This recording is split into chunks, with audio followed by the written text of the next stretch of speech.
guys, welcome to Spellbound Games for the first ever Twin Sun Store Showdown. My name's Henry. I've got Steve right here as well. Hello. How you doing?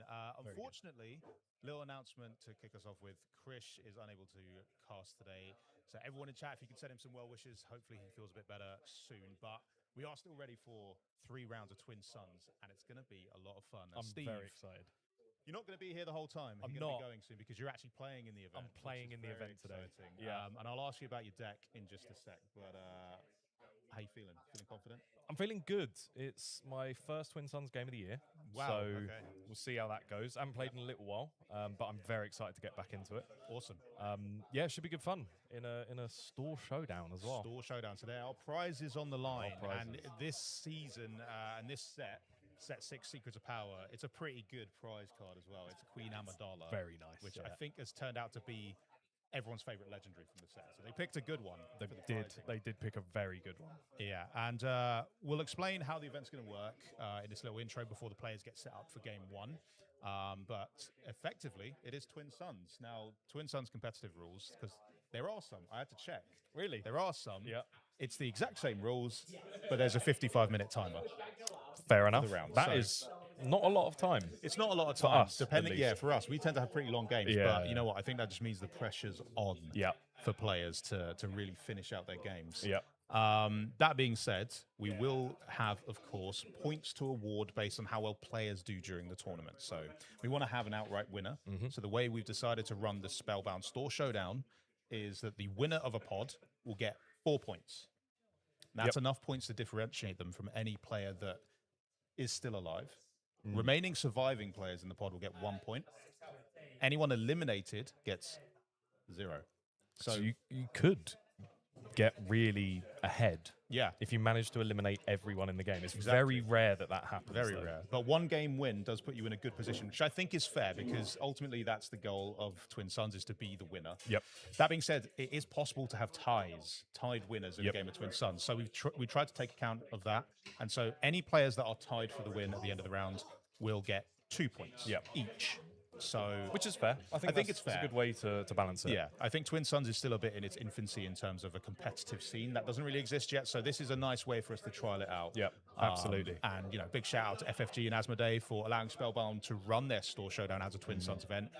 We are Twin Suns players. We love it. We think it's the best format out there for Star Wars Unlimited. So Absolutely. It's really cool to see that happen. Now, during some of the games, I'll explain how Twin Suns works if you're not familiar with the format. But before we do that, I want to ask Steve about his deck he's brought today. So what have you got for us, Steve? So today, I've gone with the deck that I think I've had the most luck with, Okay. which is Snoke and Saxon. Oof. These, I believe, are such a killer combo Yeah. because Snoke, if you don't know, for 1 resource, you can give an experience token to a unit, a villainy unit, that has the most power. Okay. And Saxon works really well with this because any upgraded unit gets +1 attack. Okay, so you're maximizing your resource spend with Snoke so that you don't just get a +1/+1. The first time you do it, you're actually getting a +2/+1. Exactly. That's disgusting. So how could you? It gets pretty powerful. Okay. However, there are some downsides to the deck Okay, how does that work? because it plays a lot of upgrades. Because obviously, I want to make use of Saxon's ability as much as possible. Yes. However, there's a slight chance that I'm only going to pull upgrades, and then it becomes a very difficult game to win. Yeah, let's hope for no mulligans today. 'Cause Hopefully. anytime I mulligan, I always feel like I just brick out on the It's- mulligan hand, and it's never good. Yeah, it's sometimes you just got to go with the flow. Yeah, It's your first hand might not look great, but you might draw into something better. And if you Definitely. mulligan, that's it. Sometimes you just got to trust the process with your first hand. I think, Yeah. it's playable. It's not great. It's not what I want to do, but I have a turn 1 play. And the reasons for that are compounded in Twin Suns because this is not like Premiere, No. where you can have 3 copies of all the best cards in the game. You only have Only 1 copy have of each one. card. So Yep.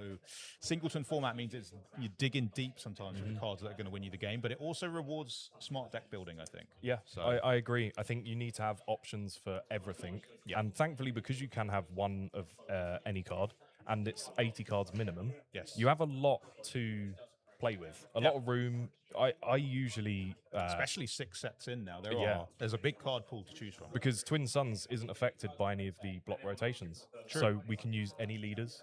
None of them are banned. Any cards, and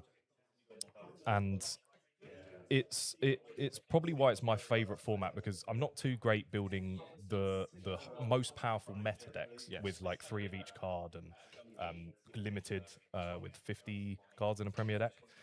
Twin Suns allows me to just go wild with it and get all the fun cards in there and just see what sort of combos you can pull out. And I love a thematic deck as well. That's always a fun one. Yeah, absolutely. Let's have a little look at the rules for today's event as well. So we've got a little graphic you guys can check out, but we'll run through how it's all going to work. So as we mentioned, 55 minutes per round for each pod to complete their game in. We're going to have 3 rounds today of Twin Suns, and the game ends when the first player is eliminated on that pod. The round will end at the end of that phase, which means it is actually possible for a game to end during the regroup phase, interestingly, if you're somehow decking out or somehow you're taking some ping damage at that point. But it's possible. When the phase is completed, we're going to have 3 points awarded to the player with the most health, 1 point awarded to the remaining 2 players or 1 player, basically any surviving players that didn't win. In the case of equal health on the winners, each of those players will gain 2 points, and the first player to be eliminated will gain 0 points. So there we go. So that's how the rules and points scoring is going to work for today's store showdown here at Spellbound, which hopefully means we emerge with a clear victor to take home that champion Queen Amidala prize card. Very exciting. Now, I do have a breakdown of all of the decks that have shown up today, and I don't want to spoil any of them for you, Steve, because you are a competitor. I shouldn't look. And I don't want to give you any ideas. So, in general, though, it's a pretty healthy spread, and we'll talk about it later in the stream once Steve is out of here. When I'm gone. No competitive advantage given to Is him. there more villainy than there is heroism? I'm going to say no. Oh, more heroism or balanced? All balanced. Everyone's playing DJ today.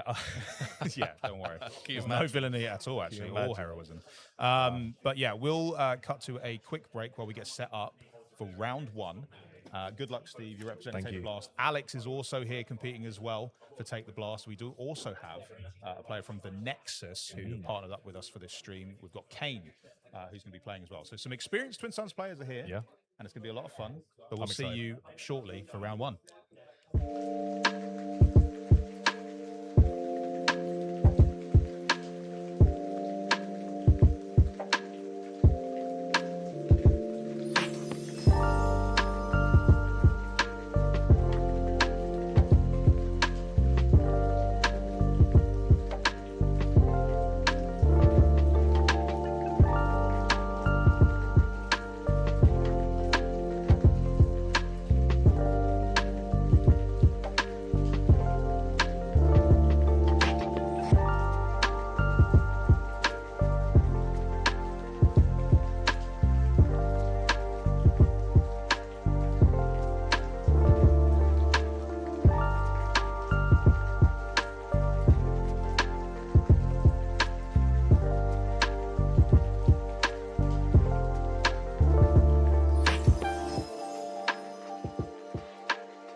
welcome back to the Spellbound Store Showdown. Here we have got some Twin Suns action ready to kick off. Pod 1's just sat down. They're all getting their decks out and ready.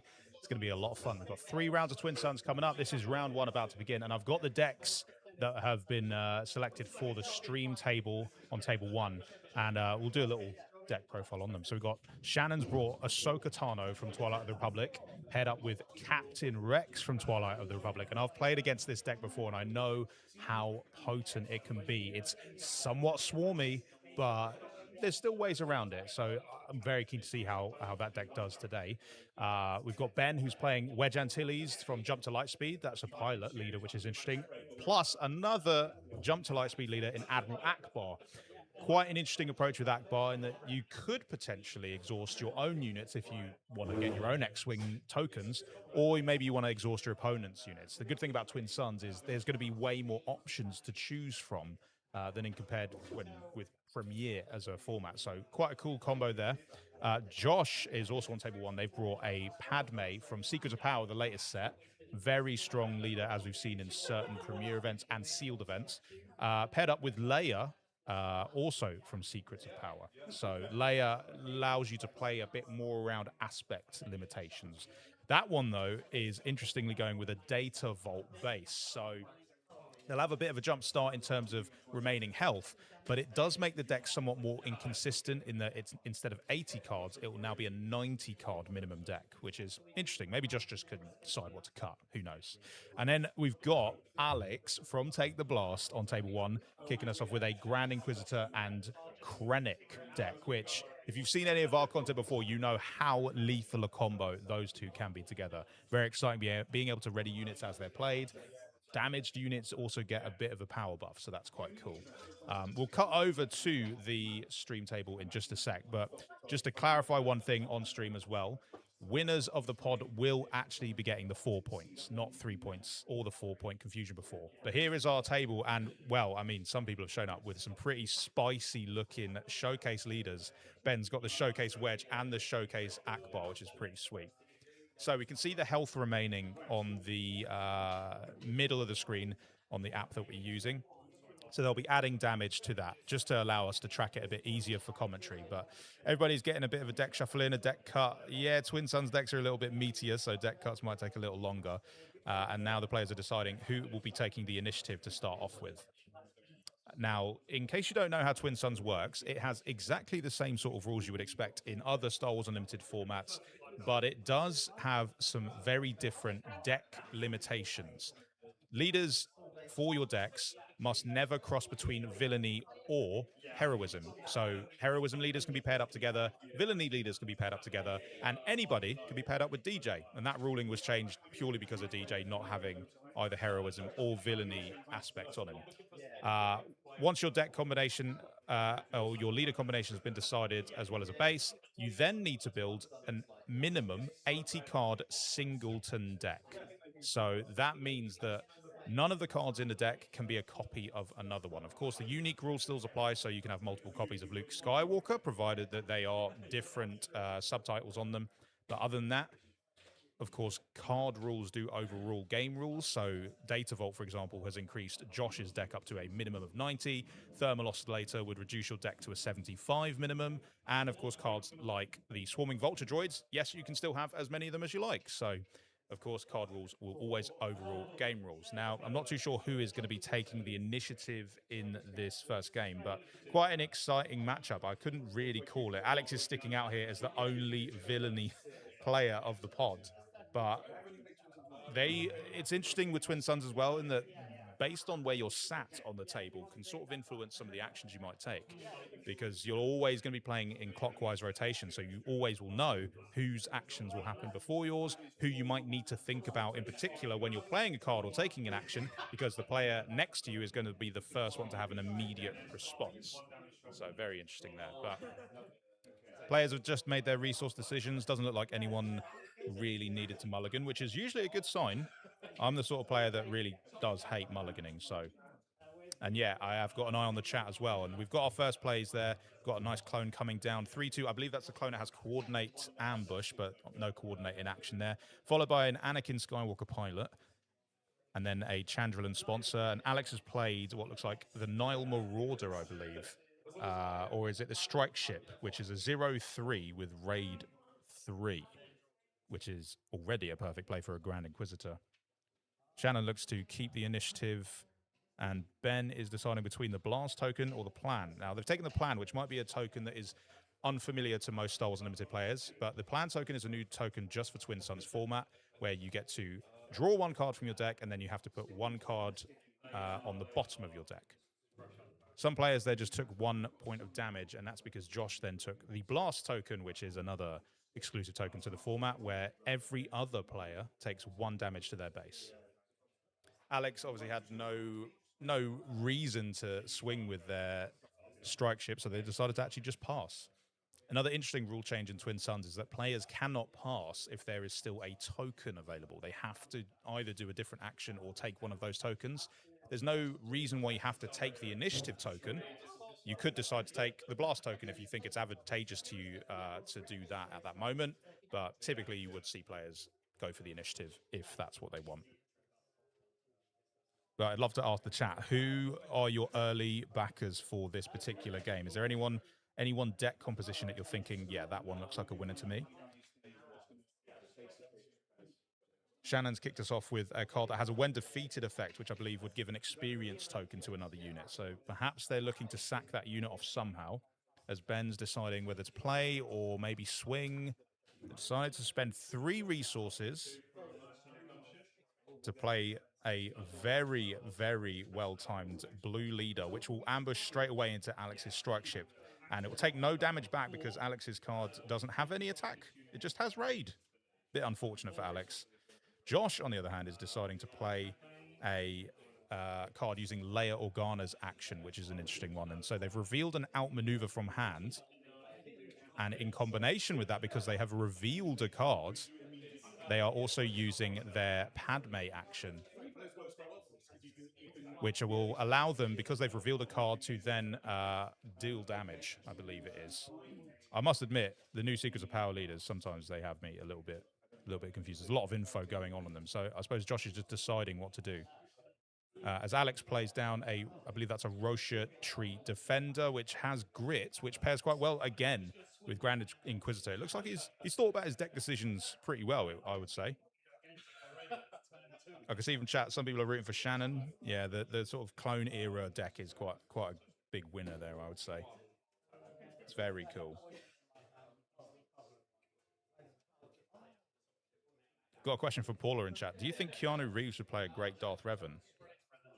I've never quite thought about that. Let me have a think on it, and I'll see if I can come up with anyone better. Shannon did play another card as well, so they do indeed have Coordinate active for any future cards they would play. Nothing in particular happening there. I believe the Padme trigger went on to Blue Leader in the end, because you can see it's got 1 point of damage. Ben is now electing to swing with Anakin Skywalker, taking out the when defeated unit, the when defeated trooper there. So Shannon electing to put that experience on top of the clone trooper there.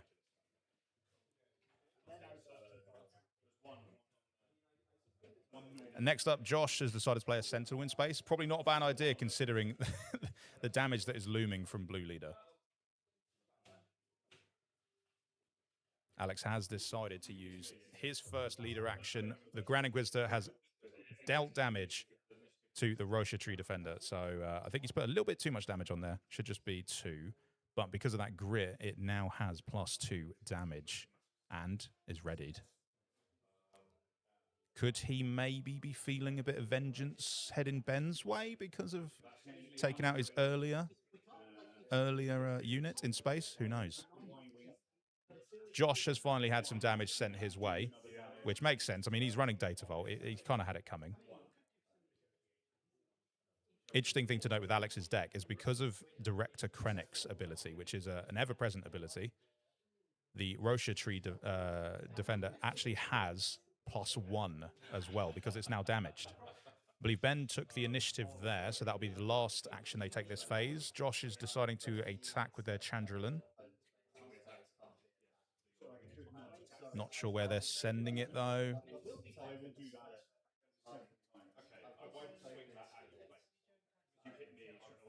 Might just be thinking about it, to be honest. I mean, there's a lot of targets on ground already. It looks like they're going directly into one of Shannon's units, so now coordinate is less likely to happen. But there's a bit of healing going on there for Josh. Data Vault. You can't win against it, really, can you? It's just too much health. Alex is now deciding to swing big with his gritted up unit to get the Data Vault way back down there. That was 5 damage dealt, which is pretty impressive for a card that comes in with, you know, not too much to shout about. But that just shows the power of Grand Inquisitor and Krennic. Shannon taking the blast token, so 1 damage to every other player's base. Goes back to Josh now because Ben, of course, took the initiative, and Josh will decide to take the plan. So let's take a look at the abilities of some of these other leaders. So Ahsoka is an interesting one because I believe that is also to do with coordinate. So Shannon would need more units up to be able to use Ahsoka's ability. But to be fair, when you're running a clone deck, it's not too difficult to pull that off. But Ahsoka's action would allow Shannon to attack with a unit and give it +1 for the attack. No longer relevant now. Whereas Captain Rex, I believe, is if a unit has attacked, you can spend 2 resources to create a Clone Trooper token, which is a 2/2 on the ground. So for this particular round, after the players have resourced, Ben will be taking the first action as they took the initiative in the previous phase.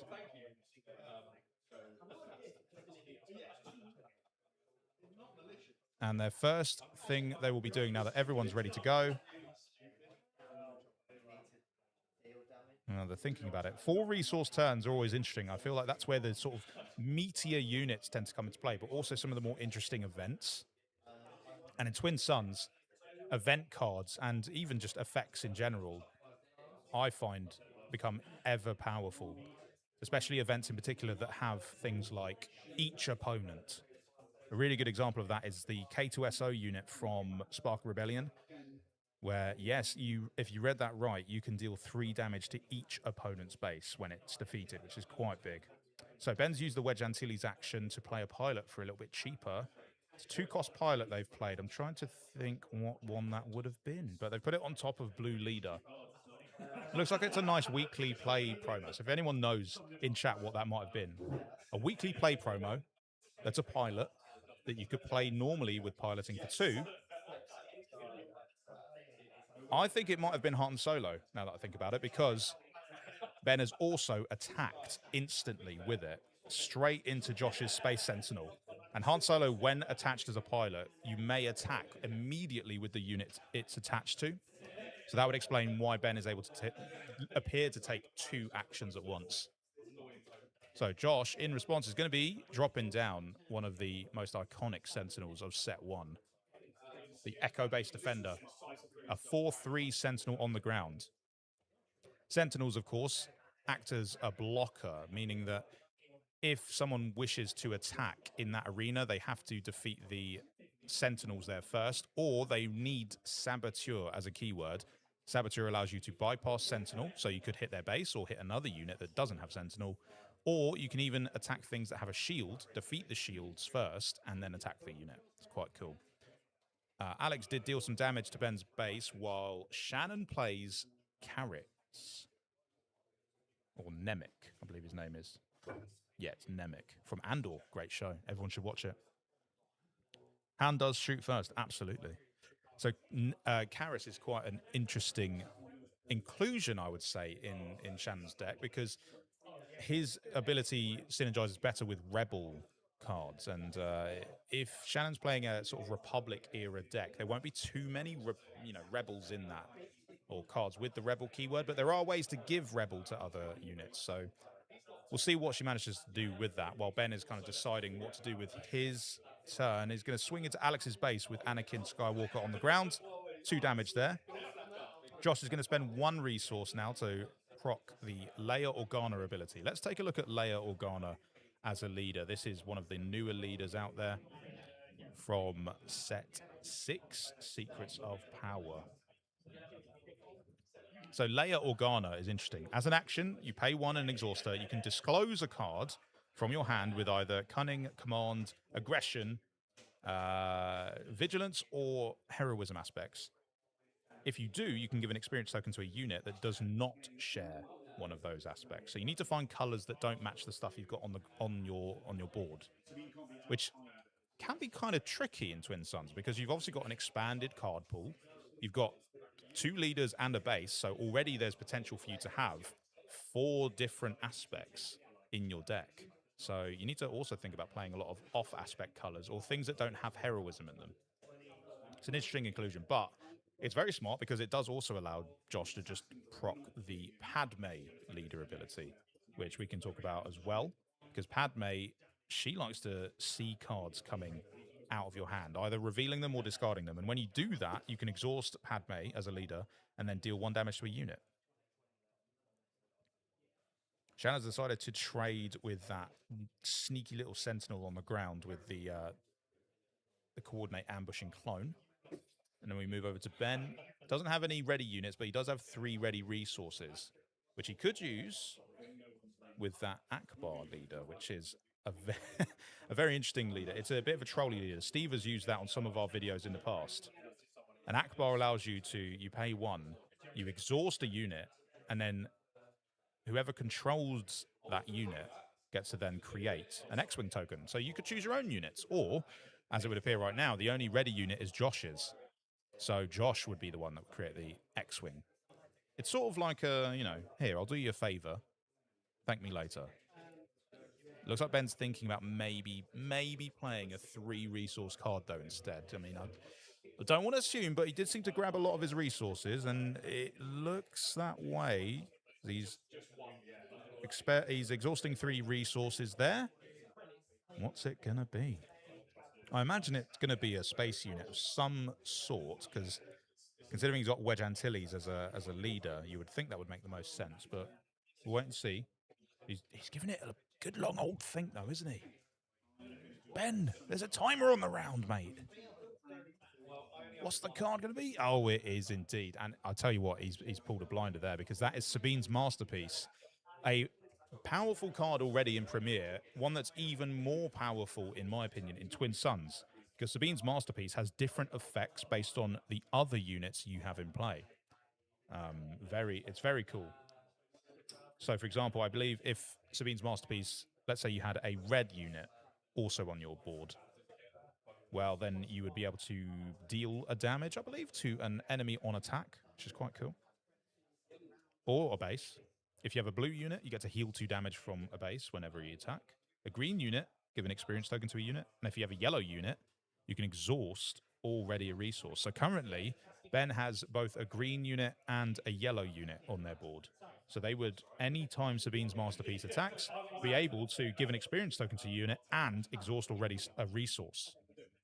Quite a cheeky combo. So yeah, that's probably the most problematic card on the board right now. So in saying that, though, there is, of course, that big blue leader with Han Solo attached.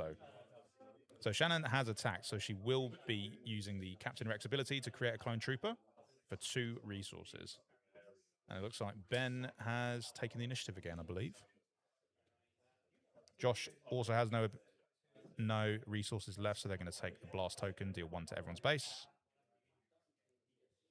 And Alex still does have a Scimitar in play, which is one of my favorite units to combine with Grand Inquisitor, because once you've readied that bad boy with Grand Inquisitor, you've dealt 2 damage to it, it gets +3 when damaged. So it actually can swing for quite a significant amount, despite only being a 4 cost. This is what I'm saying, the 4 drops, man. The 4 drops are big. Huge units in the format. Scimitar becomes even better once you start getting some pilots on it. Looks like Scimitar is going in. I think players are just... Oh, he thought he was going to swing at Shannon. Instead, he swinged at Josh. I'm telling you, that Data Vault is doing him no favors right now. It's painted a huge target on his back. So I believe everyone else is taking a token, so now it's going back to Alex. Oh, no, Shannon now takes the plan. So that's all the tokens taken. So she will look at the top card of her deck, add it to her hand, and then put another card from her hand to the bottom. And looks like Alex is just going to pass. So we'll move on to the next round, which will be the 5-resource round. And this is going to be significant for some of the players today because some of them have got 5-drop leaders. Now, I'm of the opinion that sometimes you can deploy your leaders too quickly in Twin Suns. But I don't know if anyone in chat disagrees. Because don't forget, there's 3 other players you need to worry about. So 3 other people are going to have ways of maybe defeating your leader. So you don't want to get them out too early, in my opinion. In saying that, though, Grand Inquisitor can be quite a quick leader. So sometimes it's beneficial if you're piling the pressure on to deploy them early. Similarly, Ahsoka can be quite a quick leader to play. So maybe you do want to get her out quicker.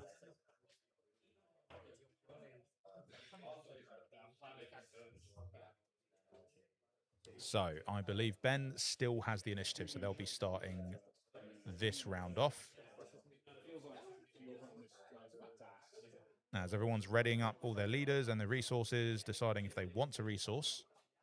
So up to 5 resources now. And again, some pretty significant cards come into play at the 5-resource drop. It's interesting, though, that a lot of the leaders that have been selected for this pod have costs attached to their abilities. So the players then have to navigate, okay, do I play on curve? Do I still play those 5-drop units and events? Or am I going to play under curve but allow myself to use abilities? Of course, in Ben's case, he can actually play above curve because he's got Wedge Antilles. And he's just having a look. Maybe he was thinking about deploying just there, but no. He's thinking about it. Putting Wedge on Sabine's Masterpiece would be, I would say, a masterpiece of work. It's a great card to keep in play, but I think it would paint a pretty big target on Ben's back that all the players would likely want to put him in his place, but we'll see. I'm also trying not to give the players too much of a hint of what I'm doing, so I don't want to influence the game. I feel like I'm in a snooker hall sometimes. So Ben's just debating whether or not he wants to play anything first or deploy or even just swing with an attack. And the cool thing about Twin Suns is that you can just discuss with the rest of your pod what you want to happen.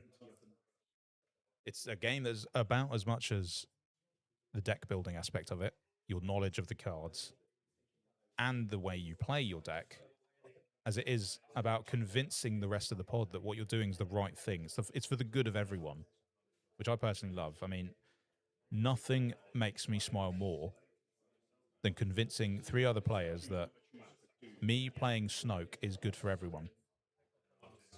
Of course you all need -2, -2. Don't be silly. So I think Ben's now eyeing up whether or not he wants to attack. And he's going to swing with that blue leader into Shannon's base, which, I'll be honest, was a surprisingly high amount of health for quite a while. So now I don't want to say that she had it coming, but it was probably long overdue just to balance out the board again. Josh is going to drop down an AT-RT Sentinel again. This is another thing. It's interesting when you play Sentinels. It instantly changes the mood of the table. I don't think anyone in Twin Suns likes seeing Sentinels come down. Oh my goodness, Shannon's getting an absolute beating here. 6 more damage there from Alex. That's huge. She's taken 12 damage in the space of 3 actions to her base. And she's going big with a bombing run. And unsurprisingly, she has selected space. And what a play that is. That is why 5 resources is massive, because she's just wiped out every space unit, which means that there's nothing for Ben to deploy Wedge onto. He's going to have to come out as a ground unit, unless, of course, he does have another space unit in hand. But I think that was an excellent play. And to be fair, you deal 12 damage to my base, I'm going to blow up all your pretty ships. Ben now deciding, what the hell should I do with an empty board? He does still have all his resources. And he does still have his Anakin on the ground. I suppose he could exhaust his Anakin with Akbar to create an X-Wing if he's really struggling to find any space units. But of course, the X-Wing won't come in ready, so it's not an ideal scenario to be in.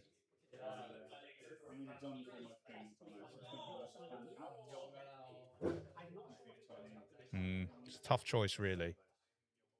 I don't think he expected to have his space arena wiped in one fell swoop. I don't even think Sabine's Masterpiece got to attack, so absolutely no benefits gained from it.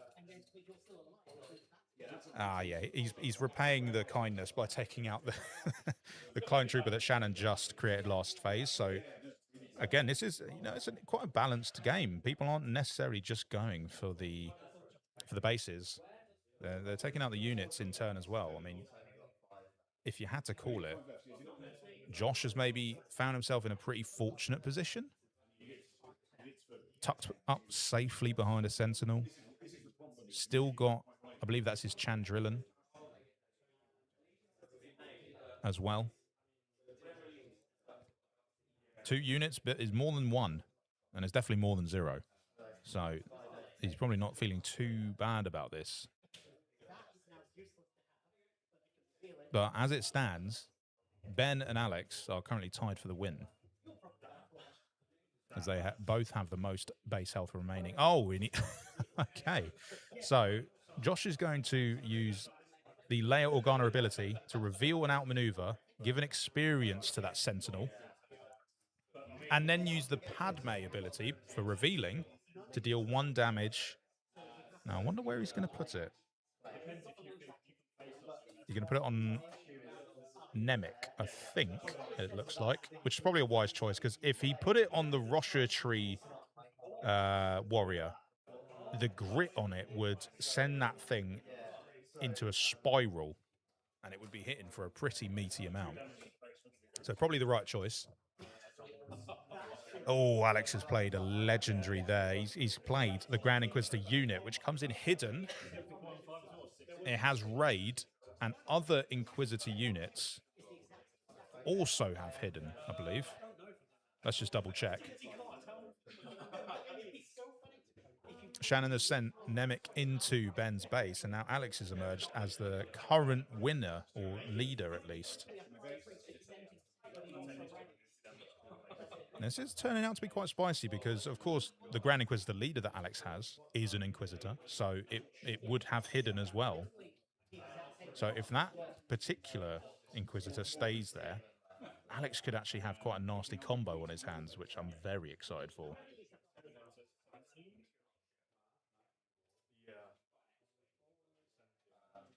This has been a really wild swing on this 5 resource phase. It's very interesting to me, though, that Ben still has all his resources. He could play something huge here. He's going to spend 2. He's dropping down, I believe that's a Blue Squadron A-Wing, which is a 3-2 in space. Nice little fodder for Wedge to maybe attach himself to next phase, potentially. But it doesn't really have any impact immediately on the game. Now, Josh is thinking about whether or not to do anything with the Chandrillan sponsor, which has Restore 2, but it's a 2-3 as well, so it can dish out a bit of pain. I imagine he won't trade units with it, because it's safely held behind a Sentinel right now, so he'd rather keep the sponsor alive and just keep soaking up that Restore. So he's going to hit Alex's base for 3, I think, because it has an experience on it. And then he's going to restore 2 as well, he should. So Josh should restore 2. It's not optional, mate. You got to do it.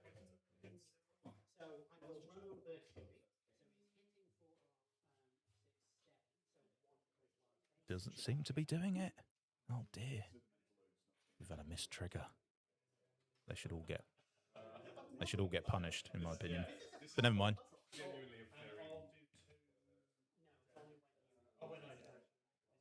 Now, Alex has got some decisions to make, and yet this is exactly what I thought he was going to do. He's going to deal 2 damage to his Grand Inquisitor and ready it. And don't forget, it's got hidden, so no one else can attack that unit this phase. And Alex has got a pretty impressive amount of damage on board now that he can dish out. Because don't forget, the Director Krennic that he's paired up his Grand Inquisitor with gives +1 power to any damaged unit he controls. Shannon now looking to put the pressure up as well by deploying Captain Rex. When deployed, he does create a clone. So now again, she's got Coordinate active, which is a keyword that triggers when you have 3 or more units in control. Ben is also deciding to deploy Wedge Antilles to the ground. Now, I'm not sure that Wedge does anything if he's on the ground. Let me have a look. I think he's just a regular dude. Oh no, each friendly vehicle unit gets +1/+1 and ambush. That's quite cool, actually. Oh no, wait, that's the no, that's the unit. The ground leader is just a 3/6 on the ground. So I think Josh has taken the initiative here. So now Alex has some decisions to make. Where's he going to send this disgusting amount of damage he could dish out?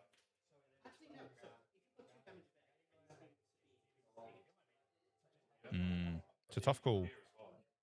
I kind of like that play. He's sending the Russia tree into that Sentinel. So now it has 5 damage on it, but it does have an experience token, so I think it only has 1 HP remaining. Which, could be tempting for Shannon to take down, although probably not at the expense of your Captain Rex leader, which you definitely want to keep in play. Instead... Oh, she has gone for it. Oh, wow. I am surprised. You only get to deploy your leaders once per game, so, taking 4 damage onto Rex is significant. Oh, Ben has played a card that I wish I owned, but don't. And I can't remember the name of it. Is it Unity? No. What's it called? Is it Unity? Yeah, Figure of Unity. That's the one it's called. So you can attach it to a unique unit, which Wedge Antilles is. The attached unit gains, while this unit is ready, each other friendly unit gains Overwhelm, Raid 1, and Restore 1. Now that is cool. Plus, they get a +2/+2. So that Wedge is now swings for 5, I believe. Alex is contemplating what to do with his Grand Inquisitor attack, and he's gone in on Josh's base for a huge 5 damage. Because, of course, it's got 3 power, Raid 1, and +1 from Krennic. Ahsoka Tano has been deployed. She has Coordinate as well. So Coordinate is active right now for Shannon because Shannon has 4 units. Now, Ahsoka works a little bit differently on her unit side as she does on her leader side. Instead, Ahsoka has Coordinate, like I said, but the Coordinate effect, could you tell I'm scrolling SWU is this unit gets +2/+0. So that is actually a 5/6 unit currently. However, of course, if the other players work together to get rid of 2 of Shannon's units, then Ahsoka would go back down to a 3/6. It's heating up, though. I mean, Josh still has both of his leaders. I don't think he can deploy either of them yet, not until the next phase at the earliest. But Alex could. He could deploy Grand Inquisitor. I believe it's Ben's turn, though. And he's just having a scan of the boards. There's a few decisions to make. He doesn't have any resources, so I suppose he's just deciding what to do with Wedge. He could deal 5 damage somewhere. He could take out Rex. He could take out a clone. He could take out Nemec. He can't take out the Grand Inquisitor because it's still got hidden. He's going to go into the clone. So he will take 2 damage back, but he wipes that clone off the board. Shannon does still have Coordinate, though, because she does have 3 units. But if one more goes, that all changes. So I believe Josh took the initiative earlier? Or was that previously? Yeah, I think it's Alex's turn right now. And he's going to deploy. Oh, he's thinking about it. Yep, he's deployed Grand Inquisitor on the ground. Now, Grand Inquisitor is an Inquisitor, as you'd expect, and because he has this other Grand Inquisitor in play, then it should be hidden. Although maybe it's only cards you play. Ooh. Let's have a look at that. No, it's other friendly units gain hidden, so he would be able to do it. Because hidden also counts for cards that deploy, not just cards that you play. But we'll see. No, instead, oh my word, he's playing Darth Revan's lightsaber. He's he is attaching that to his Grand Inquisitor unit. Darth Revan's lightsabers. What a lovely card that is. So that's an upgrade, which if attached unit is a Sith, it gains grit. So not only is that now a meaty-looking Grand Inquisitor because of the lightsabers, it also has grit. So it gets +2/+2 from the lightsabers and grit. So it's actually, in effect, getting a +4/+2 currently. Ahsoka is going into Alex's base for 5 damage, and Alex is looking a little low. Ben takes the blast, pushes Alex down another point there.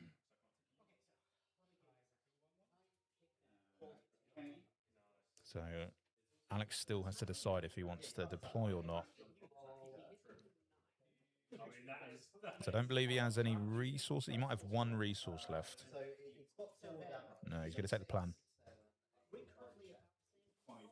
Who knows? He might find the answer. And Shannon looks to be passing, so we'll move on to the next phase where players can decide to go up to 6 resources if they want, and there's a lot more leaders here now that are at the 6 resource threshold that could come out. For example, let's look at Akbar. One interesting leader to include in the deck. I've seen a few people try him in Twin Suns, and honestly, I think he's actually quite good. But once he's deployed, he becomes a 3/8 on the ground. And on attack, he can exhaust a unit, and then its controller creates an X-Wing, so the same effect. Pretty cool.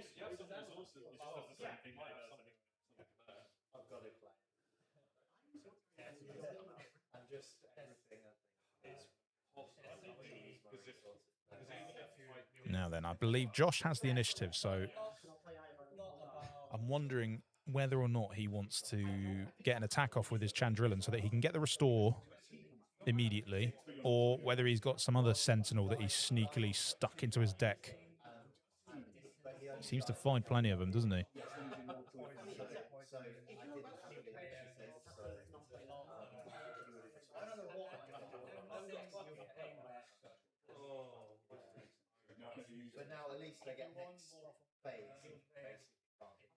Alex has swung.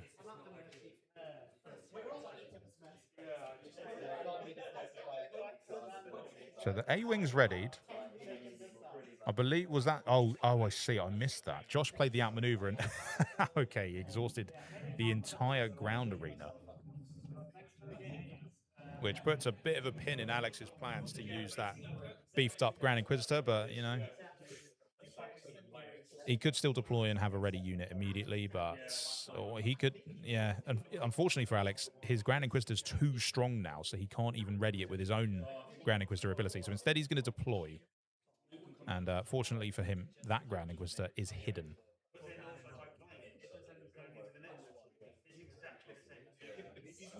So Shannon's going to spend 3.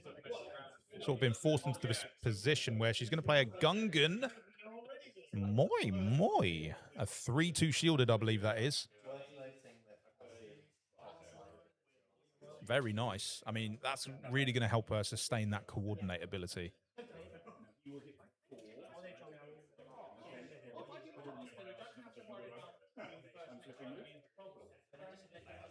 Now, what does Ben do in response? He does have currently one of the only active units in that Phoenix Squadron A-Wing, the 3/2 in space. It's not going to deal a whole lot of damage, but I mean, it's certainly more than most people can do right now.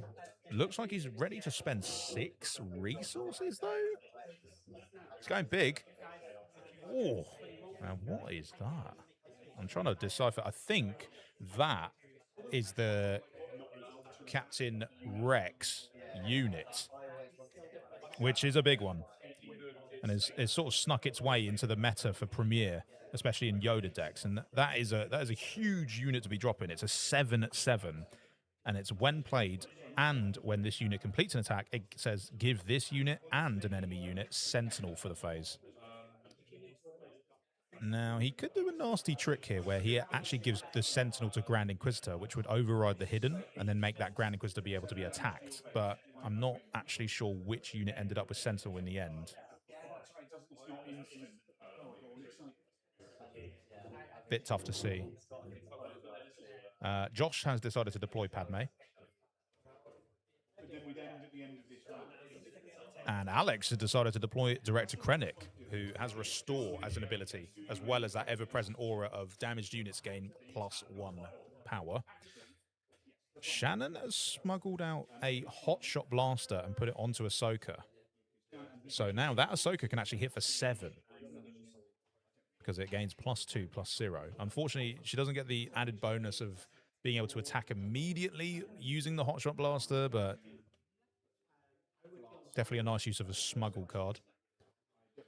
Ben is deploying Akbar on the ground, and that honestly, he's got a lot of health on his board right now.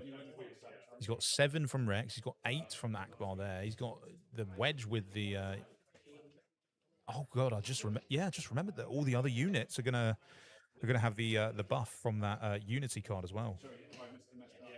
Wow, so Ben's building up quite a formidable board, I'd say. He's getting geared up to maybe do some serious amounts of restore, push up his base health higher and higher, and it's all protected by that enormous Captain Rex, which is a 7/7 Sentinel. I think the other players are going to need to navigate getting around that somehow, because that is quickly going to become a problem. But some, pretty clever piloting from Ben all up. I was slightly worried about him after that bombing run wiped out the space arena, but he seems to have recovered and replenished. In saying that, everyone's got a decent board except maybe Josh. He's lagging behind a bit in terms of big, powerful units, whereas, Alex has got his big Grand Inquisitor, he's got his 2 leaders out. Shannon's built up a formidable army there with Ahsoka buffed up by the Hotshot. Ben, of course, has got Rex, Akbar, and an aura bonus from his wedge. So Alex decided to just take out one of Shannon's units. I believe it was the Gungan. Taking back 3 damage and restoring 3. I can see why, because it does feel like we're starting to cruise towards the end game for this table. While it might seem like people have got a lot of health remaining, trust me, it can all go in a flash, especially when the boards are this stacked.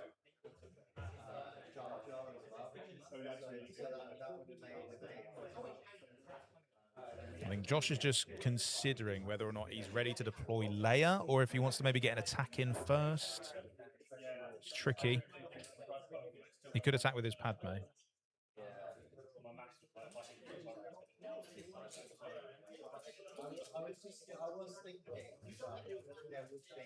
Yeah, it's tough because I think they'd all love to get some damage in on Ben, but yeah, it's just that huge Captain Rex is just a real blocker.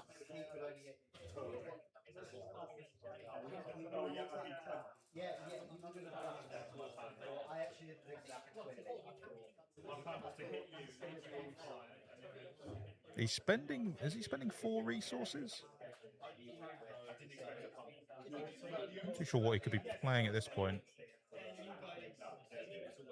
Oh, well. Okay, well, I'm not too sure what actually happened there. Ben, on the other hand, has decided to swing with Akbar to take out the Captain Rex leader. He's exhausting his own Phoenix Squadron A-Wing to allow himself to create an X-Wing. So he's building up this board, and his timing could be impeccable. He's deployed Leia Organa, and then I think that is plot Armor of Fortune he's playing via plot. Plot is a new keyword in which when you deploy a leader, you can spend resources to play plot cards. Very fun mechanic. It really just enhances the leader deploy action that you can do and just really cranks up the pressure and makes them big. Armor of Fortune in particular, I believe, gives +3 health. So that layer is going to be sticking around a while, I think. I think it's probably got about 10 health now. It's huge.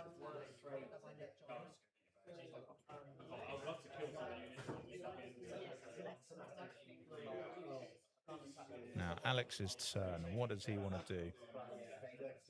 He's tapping that Chandrilan sponsor. Maybe he's thinking about whacking it. Hard to say. Yeah, he could be. Yeah, he's going to swing in and kill the Chandrilan sponsor with his Grand Inquisitor. On attack, he does get to deal 1 damage to a unit with 3 or less power and ready it. So he's going to put the 1 damage on his Krennic, ready it. Now his Krennic is ready to swing again with Restore. So pretty smart move. Pretty typical of what you want to be doing with this leader combo, I would say. Shannon, I believe, has taken the initiative. And Josh is going to be swinging in with Leia after Ben took the blast token. Where is the damage going, though, Ben? Josh? He's eyeing up Shannon's side of the table, and it's going to base. Oh, my word. So 4 damage to the base. She's only got 10 left.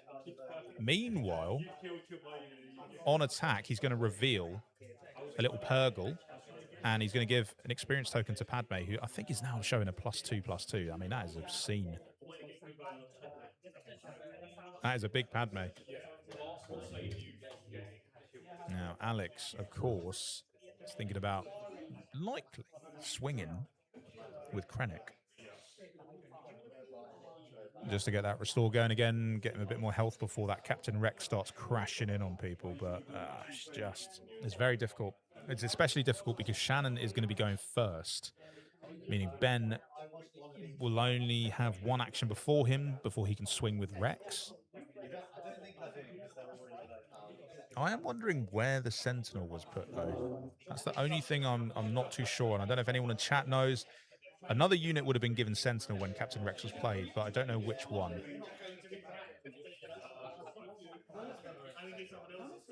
I'm going to assume maybe it was the Grand Inquisitor that Alex has. Yeah, I think Alex is just really weighing up his options of where to put the damage because realistically he'd want to put it on Ben's base, but there's just no way through. He's going to hit Josh. Oh. Yeah, Josh is going to take 3 points of damage, and Alex is going to restore some health on his base because of that attack. So restore 2, lovely stuff. I believe it will go back to Josh now. He does still have... he doesn't have a huge Padme that he can attack with. I'm not sure he will. I'm not sure he wants to. You know what? I don't think Grand Inquisitor does have Sentinel because Krennic took damage earlier somehow, so that can't be the case. Josh is going to send this attack with Padme over to Alex's base. Yeah. Just to chop him back down again.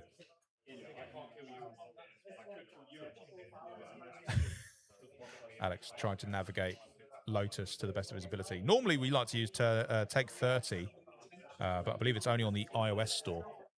But honestly, it's a cracking app. Purpose built for the Twin Sons, would recommend. Back to Josh then. He's going to be taking... Oh, that is smart play. I believe Josh took the plan, and Alex has played a Close the Shield Gate, which means the next bit of damage that would be done to his base will be ignored. Very clever. So realistically, there's no point wasting any attacks on Alex's base. He's also going to play a TIE Bomber, which is a 0/3, but on attack it does 3 indirect damage. So indirect damage was a new mechanic introduced in set 4. jump to light speed, whereby once you attack with that, your target, basically, the opponent has to decide where to put that damage, and it can't be prevented either. So you could split up the 3 damage. You could do 1 to your base, 1 to a unit, 1 to another unit. Totally up to you, but you have to deal that damage. So we're going to move now to the next phase. We're in the regroup phase now. Players could go up to 7 resources, which is where things start to get juicy. We see some big cards that could come out. Your Luke Skywalkers, your Darth Vaders. You never know. They're all there. I would be surprised if we see a Luke Skywalker on this game because, I mean, I suppose Ben might have one in their deck. Josh could as well. They've got the sort of the color compositions for it, but all we do know is that Shannon's going to be going first, and she's got a very powerful looking Ahsoka, although it's an Ahsoka that no longer has coordinate. So it is only going to attack for 5, but if she does manage to get coordinate down, it could attack for 7, which, you know, is the perfect amount to take out Captain Rex, funnily enough. What do you know? But let's see what she decides to do. She obviously has lost her own Captain Rex leader. It cannot now be redeployed, but it can still be used for its action if she wants to create a clone. So I don't know if that would be the best use of her turn, as, you know, she's going first in this phase, and this does feel like it's starting to boil down to quite a significant one. Of course, I think they want to try and do as much as they can to Ben before he attacks. Yeah, so they're going to hit Ben's base. I imagine his first move will be to attack with Captain Rex and get Sentinel back on the ground, which, you know, puts him in a pretty strong position, but we'll see. I imagine Josh kind of wishes he still had that outmaneuver. Not too late for that. It's a singleton format. You only get 1, unless you can find a way to retrieve it from your discard pile. But unlikely, I don't think, in Josh's color combination. Unless he's got a bounty hunter crew, but he'd have to pay 8 for it. Oh, it just doesn't work out. Yeah. Maybe next time. Maybe next time. But we'll see. They're all very much still in this. I mean, to be fair, one magic event could just completely turn the tide. And that is the beauty of Twin Suns. So Ben is sort of eyeing up Alex's board and saying, look over here, mate. This is a problem. So he's thinking about what he wants to do to it, maybe. Of course, Alex does still have the effect of that close the shield gate, I believe. So there's no damage that can come his way, on his base at least. I think Ben is sort of totting up, okay, what's everyone got on their board? Who do I need to worry about maybe stopping me from winning? And that's maybe where he'd want to send that 7 damage from Captain Rex. And let's not forget, it's actually more than that, because Ben has got the Figure of Unity attached to his wedge. And as a reminder of what that card does, if I just pull it back up, Figure of Unity is an upgrade. You can attach it to a unique unit, and while this unit is ready, each other friendly unit gets Overwhelm, Raid 1, and Restore 1. So actually, Captain Rex can hit for 7. Sorry, for 8, which is huge. It seems to me like Josh is trying to divert attention away to Alex at the moment. He's trying to say, look over here, that thing's big. And he's right. I mean, it is big. It's not, you know, perhaps not as problematic as the Captain Rex unit, but it's certainly big. But it's whether or not, you know, because it does have grit. It's got 3 + 2 + 1 + 2. And if anyone wants to do that maths for me, that is a lot. He's going to attack Director Krennic, it looks like, with his Captain Rex, which will be doing 8 damage. Krennic has 3 health remaining, so it should be 5 Overwhelm to base. But I'm pretty sure, unless someone did pop the shield gate, or did Alex take that play back? I don't... You know what? He might have. I think he might have taken back the play of the shield gate. So they're just trying to tot up what's the maths on this. How much damage should Alex take to his base? Of course, the resulting effect of this is that Ben now has Sentinel on Captain Rex, but he also should restore 1, but he also needs to decide another enemy unit that gains Sentinel. And I wonder who he'd choose. This will be interesting. Obviously, I wouldn't think he'd want to put it on Alex, but you never know. He'd probably want to put it on someone he doesn't perceive as a threat. And he has done the restore. Who is the other Sentinel, guys? Come on, tell me. Well, we'll never know. We'll never know. Clock's ticking down, though. 2 minutes left in the round. We are nearing the end of this game, though. I mean, it's looking a bit perilous, maybe, for Alex. Ben in a serious power position now, unless Alex can do some enormous saboteur-style damage to his base. You never know. You might have it. It might have something like that. Oh, interesting. Okay, so he has put the Sentinel on Alex's Grand Inquisitor unit, not the leader unit. So, I mean, in reality, that thing is huge because it has grit. So I don't think anyone's really going to want to get through it either. So it's tricky. I think Alex is probably going to want to be able to play a unit and then attack with his other Grand Inquisitor. But he might need to just attack with his Sentinel first before someone else deals with it. Oh, my word. That is a huge play. That is an enormous play because Josh has just played Evacuate, which returns all units to players' hands. Now, of course, leader units can't be returned to hand, so they're not affected. Any upgrades that were attached, they get defeated. And that has removed all the Sentinels from the board, but it's also removed a significant amount of units as well. And I have to say, it's maybe looking, if I had to call it early, it's maybe looking even more likely that Ben might take this win. But very hard to say. Huge play. And of course, Josh only really had his two leaders anyway, so it didn't really affect him all that bad. Now Alex is playing Close the Shield Gate. Yeah, I reckon he's probably glad he saved that for now. So no point attacking his base. It's basically as good as a Sentinel. Now Shannon has got 7 resources available. No ready units. So you would imagine she needs something big here to prevent any damage coming her way. Because as it stands, she doesn't have any ready units, so she doesn't have any way to respond to direct attacks, I suppose. So somewhat defenseless as it stands. She is going to spend 4 to play. It is a Sentinel. I believe it's Captain Typho. One of the Spotlight deck cards from set 6.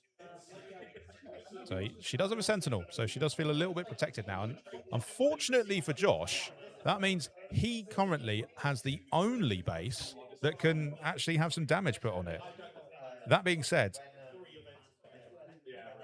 I mean, Ben could just swing with Akbar for a bit of overwhelm damage here and there, but it's not maybe the best use of his turn. I would, it's tricky as well because he can't even attack with Wedge because he'll then lose the ability of Figure of Unity on Akbar. So, yeah, it's really interesting. And this is why I love Twin Suns. I can't really predict, especially without seeing every player's hands, I can't predict an outcome for this at this point. They may actually have to go another round. So, Ben is going to attack Josh's base and put him in a really tricky spot. He's got the restore one. Josh needs an out. He needs a way to sort of shore up his defenses or discourage someone from killing him because he's imminently going to be eliminated. He has 6 health remaining on his base. And as a reminder, the player that eliminates someone will gain 5 base health to put them in a sort of power position. Now Josh is attacking with Leia. He's revealing a command card, which he's going to give the experience to Leia. So he's going straight into Ben's base, and that's going to be huge.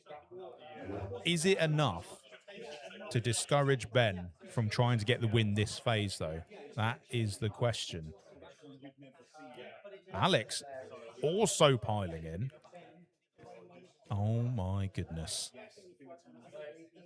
This is incredibly tight. Shannon might have just played the most perfectly timed Sentinel I've ever seen. And of course, Alex still has his close the shield gate active as well. Shannon's going to play, I think that's a house cast soldier. So she does have coordinate again. So don't forget about Ahsoka. That's a strong looking Ahsoka. Deal 5 damage. I think, yeah, Shannon defeated the Hotshot Blaster. I don't know if she needed to. It's technically not a unit, so it wouldn't have needed to be returned to her hand. Unless I'm confused about who she actually attached the Hotshot Blaster to, but never mind. Ben is now deciding what to do with his big, juicy Wedge Antilles leader. It's really tough because the only base he can do damage to is Josh's. But if he does that, Alex might just clinch the game by way of a blast token, I suppose. So instead, he's going to play Sneak Attack. Oh, now this is a game changer. So he's going to play Sneak Attack. And he's playing that... oh, wow, this is obscene. He's playing Captain Rex. Now, Sneak Attack allows you to play a unit for cheaper. And it comes in ready. But at the end of the phase, you have to defeat the unit. But yeah, I don't think Ben's planning for another phase. That's massive. So he's got another Sentinel. You need to decide what's the other Sentinel going to be. Oh, I mean, I imagine he wants to go for... Josh's base here. So, although he could go for Alex's and take it out. Yeah, that's also true. He basically wants to pick either Josh or Alex to attack, and he probably would give a Sentinel to Shannon again because she's already got one, so it sort of doesn't really affect her.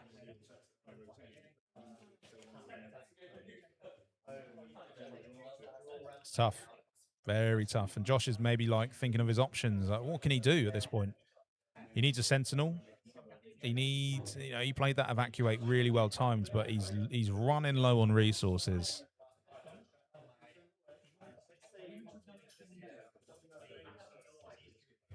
What an amazing sneak attack that was.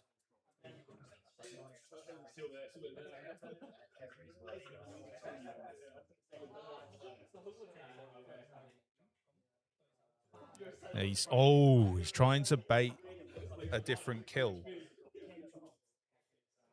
So he's taken out Alex's close the shield gate. So Alex can now be attacked. And if anything, that might have been his best play because... oh, Alex. He's played Vigilance. So he's going to heal 5. What's his other choice going to be? What a well-played Vigilance that could be.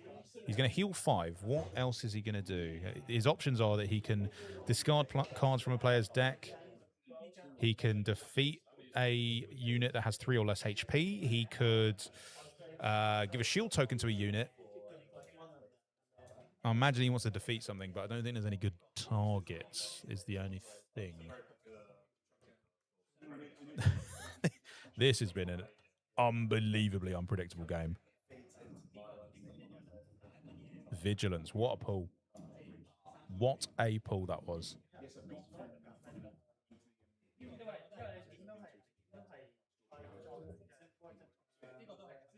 You love to see it.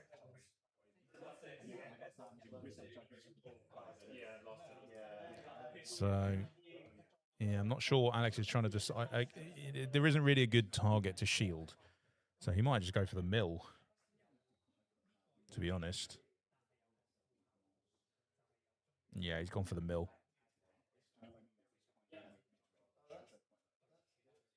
And Shannon looks to be taking the blast token. Oh, my word. Ben's gone for the kill on Josh.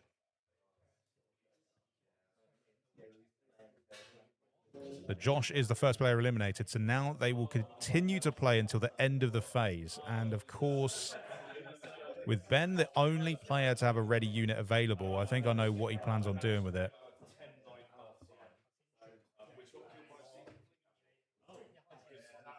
Yeah. Alex doesn't really have the resources for this. He's going to send Wedge into Alex's base, and that will do it.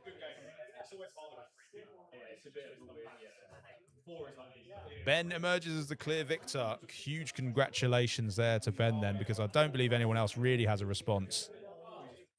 A very good game there. Congrats to Ben with his Wedge Antilles and Admiral Akbar deck. Very cool.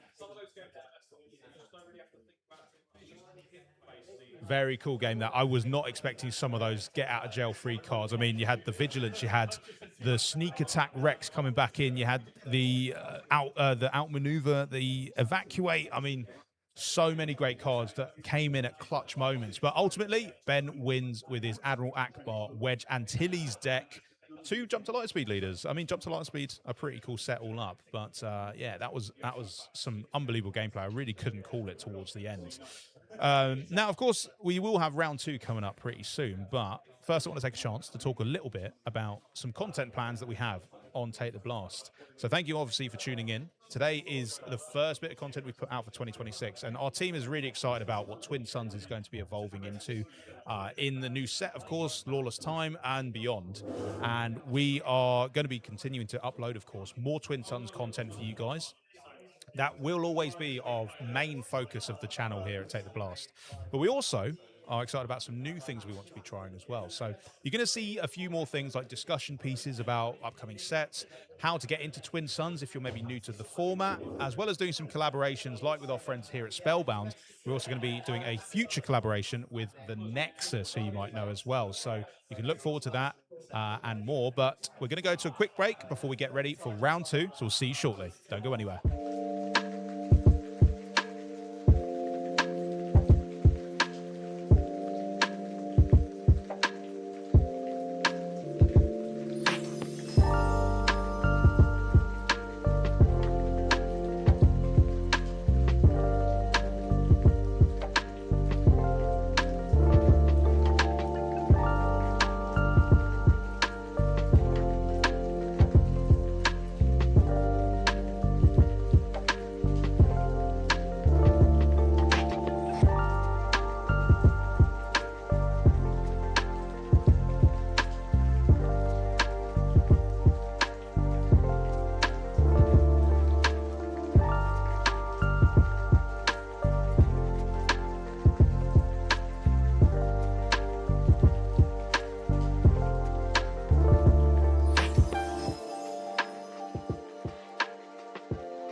Welcome back to the Spellbound Store Showdown. And before we get into round 2, we're actually going to do a little bit of an interview with our round 1 winner, Ben. Hey. Congratulations, Thank mate. you very much. Masterfully navigated a pretty complex board state at time, I would say. Talk to me a bit about the deck and why you decided to go with those 2 leaders, though. The honest answer on why I went with the 2 leaders is because I had the showcases for them. That is absolutely valid. That is the main principle behind it. And then they're both sort of space-based leaders, so it felt like a fun little bit of coordination between Akbar and Wedge. Like Akbar making some X-Wings, and Yep. then Wedge being able to play cheap pilots and then put them on the X-Wings and everything else in the space.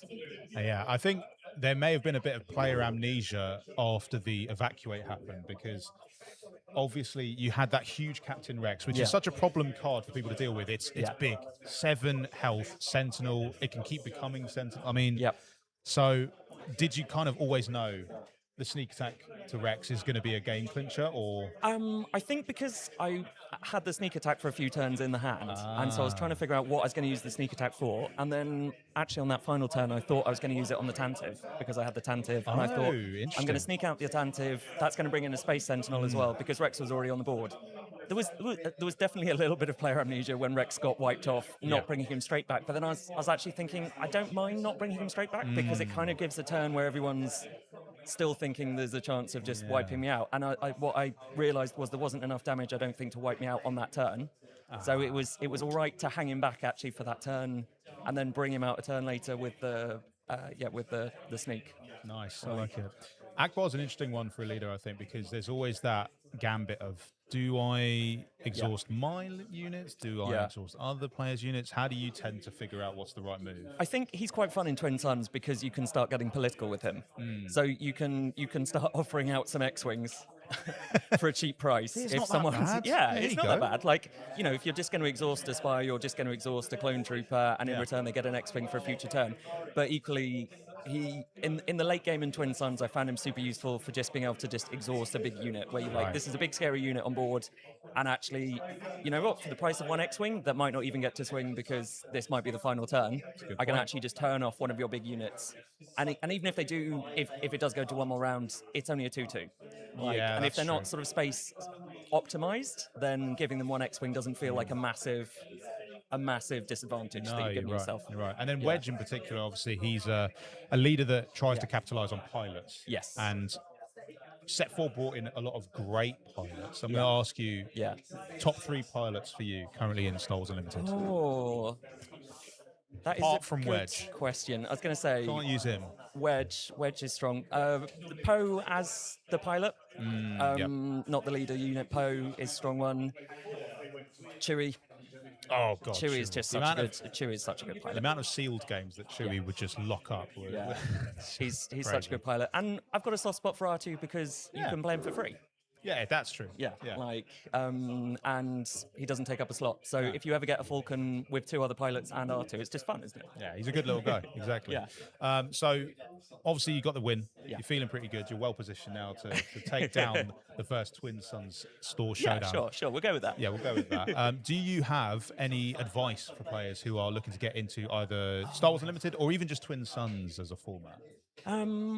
Oh, that's a good question. I mean, Twin Suns is just fun, isn't it? Because it's just it's a very light-hearted, easy way. I mean, this deck I just cobbled together, as I said, from 2 leaders that I had showcases for. So I think that certainly with the Twin Suns, I think there's a big thing in just making a fun deck. Yeah. Like, it's not going to matter that much. And actually, if your deck doesn't look that scary, which I'm not sure mine necessarily always does, if you don't have a Rex that you're bringing out multiple times, I'm not sure my deck ever looks that scary. I think it can even help a little bit with Twin Suns because people aren't going to go for you as the first target. It's true. Flying under the radar is underrated in Twin Suns, definitely. I mean, on the other hand, you know, Josh brought a Data Vault deck, and that's the opposite of flying under the radar. That's saying, I'm going to hit you first. So, well, thank you so much for joining us. It's going to be a lot of fun seeing what happens in round 2. I wish you all the best of luck with it. Thank you very much.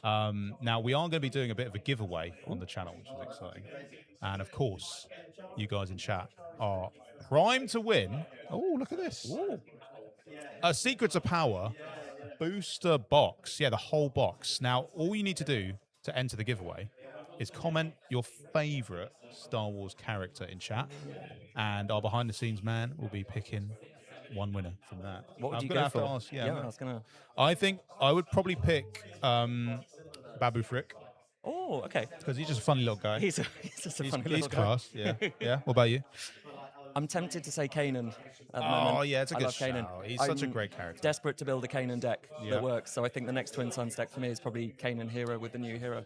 That's a shout. Yeah. Yeah, I mean, Kanan, creatures in general is a Canine creatures is fun, fun. fun theme that you can build, and it works quite well in Twin Suns, that's for sure. So you know what, I see it, I can see the vision. But yeah, drop your comments below for your favorite Star Wars character, and we will be picking a winner pretty soon.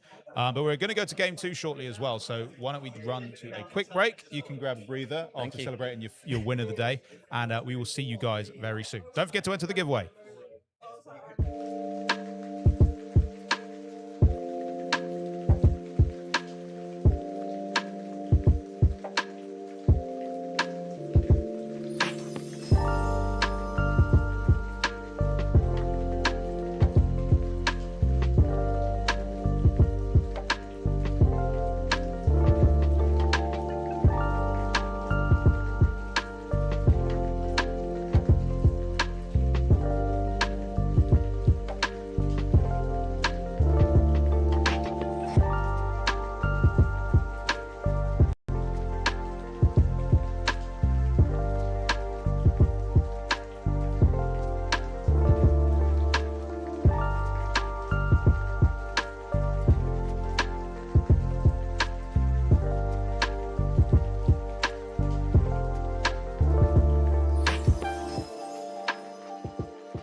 Welcome back. My name is Henry from Take the Blast, and you're watching the Spellbound Store Showdown.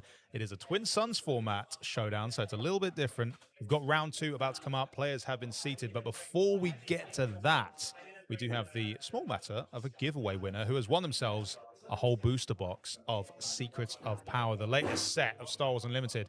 I'm pleased to announce that the winner of this booster box is Dunny UK, so congrats, mate. All we need you to do is to head to the Spellbound Discord server. We'll put a link in chat. Join that and then DM one of the staff members in there, and they can arrange the shipment of your brand new booster box. Hopefully you get a showcase or something nice in there. Congrats, mate. Now, we will be going to game 2 very shortly, but I can tell you at least some of the players that will be there, some of the decks as well that we'll be seeing. So we will have the return of Ben, our first game winner, with that Wedge Antilles Admiral Akbar deck.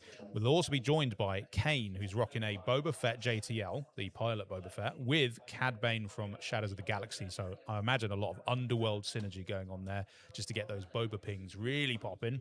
We'll also have Ed, who's rocking OG Luke Skywalker from Spark Rebellion, but paired up with one of the most recent meta-defining leaders in Han Solo from Shadows of the Galaxy, and that's with a yellow base as well, so could be some interesting stuff going on there.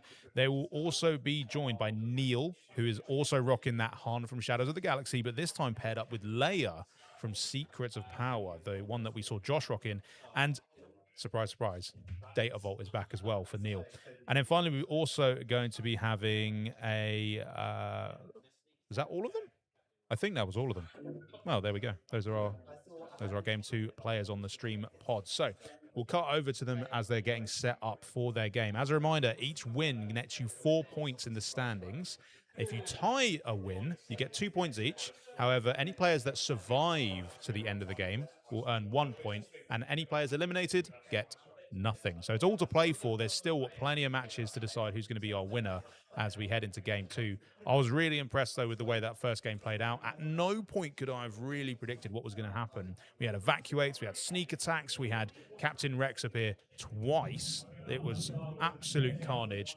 We also saw a Vigilance come out, which is something you don't tend to see in Twin Suns decks that aren't rocking double blue, so that was quite cool. They decided to mill, which is a fun one. I mean, Twin Suns decks are enormous, but they just didn't have anything else to go for. But game 2 is happening very shortly. Congrats again to Dunny UK on winning that booster box. And we'll take a little look at, as well, the rest of the field, because we do have, obviously, a bunch of players here. We've got some pretty interesting deck compositions that I want to talk about. One in particular that really impressed me is Luthen Rail paired up with Leia Organa from Spark of Rebellion. Now, if you know Luthen Rail, he's a Secrets of Power leader that kind of profits off of when you destroy your own units in attack. So the fact that Leia lets you attack twice with Rebels, you could just be dealing with one of the most explosive decks out there. So that's quite a cool one. Hopefully we get to see that on the stream table at some point today. But yes, game 2 coming up very shortly. We're going to see some pretty meta leaders there. Boba from JTL. We've got 2 Hans from Shadows of the Galaxy as well. It's going to be a pretty exciting one. I don't know if I can really call it, to be fair. But we're going to be moving on to some more giveaways pretty soon as well. So even if you didn't win this first giveaway for a nice booster box of Shadows of the Galaxy, maybe take a little look behind me, because that might be a little hint of what's to come. So stick around. There's lots more Star Wars Unlimited to come, and we will see you for round 2 very soon.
Welcome back, guys. My name's Henry from Take the Blast, and you're watching the Store Showdown from Spellbound Games Twin Sons format. And we've got Game 2 about to kick off as well. The timer's just getting set. Our players are ready to go with some pretty meaty deck combos as well. We've got a couple of Han 2s in there. We've got a Boba JTL. It's all looking pretty spicy for Game 2. So why don't we go in there and see how the players are setting up. So I don't know if they've decided who's getting a mulligan. Maybe it's Shannon. Well, I don't think that is Shannon, to be fair. They would have different names, but as you can see, we do have some really, really strong leader combos. We've got 2 Han 2s, one of which is paired with a Luke Skywalker from Spark of the Rebellion. The other one is paired with Leia Organa from Secrets of Power. We also have got the return of Ben. He's got his Wedge Antilles Akbar combo that did him pretty well. And then we've also got a Boba JTL with Cad Bane. Now, we're going to just change up the stream overlay so that we get the right names on there, but I think you can tell this is going to be a hotly contested match. I'd love to see your predictions in chat. Which leader combo do you think is going to come out on top? As a reminder, Hand 2 lets you play above curve, but you do have to deal damage to the unit that you play. So that's quite significant because, again, you have 3 other players on the pod to worry about. In Premiere, there's only the one other player you need to worry about that could potentially damage that new unit you've played. And in Twin Sons, the threat comes from everywhere. So although Han 2 is a strong leader, there's no doubt about that, I think perhaps his positioning in Twin Sons is a little bit more interesting in that perhaps you're just looking more for grit units, or maybe the units that you want to cheat out are just so undesirable to attack that it's a bit of a sort of off-putting scenario for your opponents. On the other hand, I really like the pairing of the Han 2 with the Luke Skywalker. The Luke Skywalker lets you add a shield onto a heroism unit that you've played this phase. Now, you could, in theory, play on curve with the Han 2. So you will play a unit for 1 less, and you'll use that spare resource to give a shield to that unit. So in theory, you get all your units come out as they normally would, at the right timing, you could say, but shielded, but with 2 damage. So if you're playing grit units, that's a really nice way of just giving them an extra bit of punch without maybe necessarily getting an immediate threat on them. Or at least that's at least if they survive all the way until the next action that you have, when you can shield them, because of course you can't do it instantly. But either way, I really like that combination. And the other combo I really like from this pod is the Cad Bane with the Boba JTL. Now, this is a deck that I've also built before. I paired it with a command base because I just kind of found at the time green offered the most useful underworld units. You can think of that 7-drop Maul. You can think of even just other green units that are relevant, like Darth Vader, that help you pull out more cards from your deck. So those 2 in particular synergize very well for a very obvious reason. Cad Bane, you can trigger him when you play an underworld card. And once you've done that, Cad Bane then deals 1 damage to a unit of your opponent's choosing. At which point, because one of your cards has dealt damage that is non-combat, Boba from JTL also gets to proc, so you get to deal then another point of indirect damage. It's just a mega burn deck with some really nice underworld flavor. And I think building flavor decks is one of my preferred ways of being able to build a Twin Sons deck. It's not necessarily all about finding the most powerful cards and building the best deck possible. Sometimes you just want to build a Rebel deck or a Droid deck or an Underworld deck. So that's some of the more exciting parts I find about Twin Sons. Now, coming up in a bit, we will also have another giveaway, so stay tuned for that. It's going to be pretty spicy, hint, hint. So don't go anywhere. We also have, of course, got our round 2. It is underway. The players are just kind of waiting for the overlay to be updated so that we can have their correct names on there. Should be happening pretty soon. But yeah, let's see what some of you guys have said for your predictions as well. And of course, congrats again to Dunny for winning that booster box of Secrets of Power. Very excited for you to get hands on that. Make sure you let us know what you pack. But let's go to our game 2 then and see where we are at. So the players are ready to go. We've got Ben Galpin returning. We've got Kane with that Boba JTL and Cad Bane combo that I love. Ed has gone for the Han 2 with the Leia Organa. And then Neil has got that nasty Han 2 Luke. And I anticipate he'll be playing it on curve, but we'll see what happens. His first play, though, is a Sabine Wren unit, a 3-2. Strong unit. Or is it a 2-3? Gosh, I can't remember. That was one of the first. That was the first set actually that came out.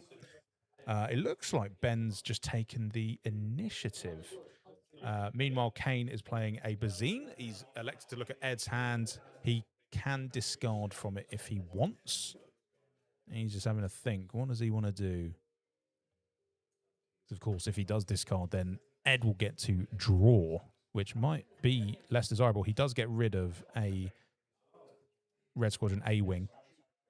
And now, if that was Ed's only turn one play, then that is a really good pick. But we'll see if Ed's got anything else in hand he could use. Of course, he did just get to draw as well, so he might have found an answer. Kane did play an Underworld card, so he's going to be doing a bunch of leader actions now. So he does get to do his Cad Bane ping. He will then get to follow that up with his Boba indirect ping, which looks like it's gone on Ben's base. And I believe that that is the Han ability being used to play a 3-3 shielded. So the 2 damage gets dealt, and then you get to do the shielded effect. As the active player, you get to choose the order of those things. So he's got a 3-3 with 1 damage on it, shielded. Now, Neil has chosen to take the blast, so all other players will take 1 damage to their base. Oh my god, I've just realized Kane is... Kane is very bold in that he's using a Colossus base, so his starting hand would have been 5 cards instead of 6, but he does have a 5 HP head start, which is impressive. You know what? If that was my pod, I'd be targeting him first, but I won't give any players any ideas. Colossus, that is bold. Very bold indeed. But we go into the regroup phase now. So this is where players will draw 2 cards from their deck. And 2 cards from their deck, and then they will elect, if they want, to put one of those cards into their resource phases. Now, we just need to sort out something on our production, but we'll be right back. So, chat, don't go anywhere. Round 2 still going on, of course. There's a lot of buzz around it for Spellbound. We love Twin Suns as a format. You can actually come here every Sunday to play Twin Suns with the community here.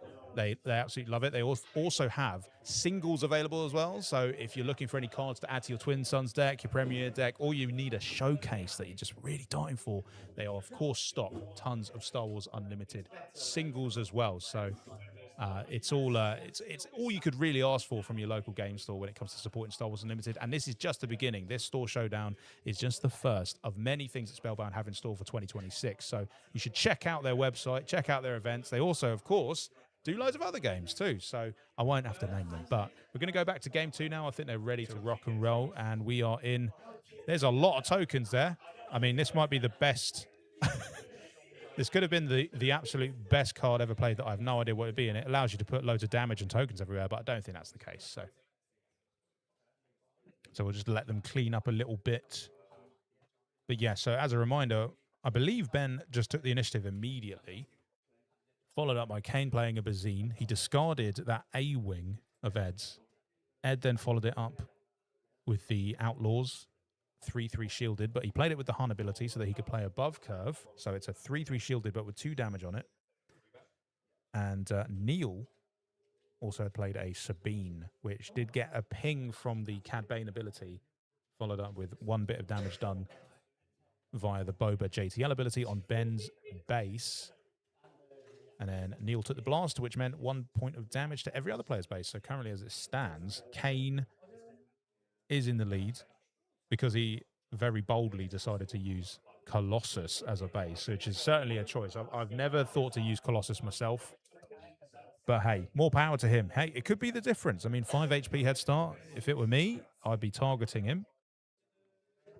But you know what? It's not all about me. It's not all about me. In fact, the only type of rare bases I've ever used in my deck building has been bases that give you less health. And one of my favorites is actually the Droid Manufactory, because the ability on it is whenever you deploy a leader, create 2 battle droids. Now, of course, in Twin Suns, you have 2 leaders, so you get to use that ability twice. It's very nice, especially in exploit decks. So if you're running Count Dooku, that's a nice option there. It's also just pretty fun in any droid spam decks, swarm decks, you name it. It's not too bad in a Vader pilot deck. It's not too bad in, gosh, what else? I mean, even a Captain Rex deck could be quite fun. And then get a Unity of Purpose in there. Oh, you're having a good time. But yeah, the players are just sorting through, getting themselves through the regroup phase, readying up, and we are good to go. Ben is going to be taking the first action here as they have the initiative token.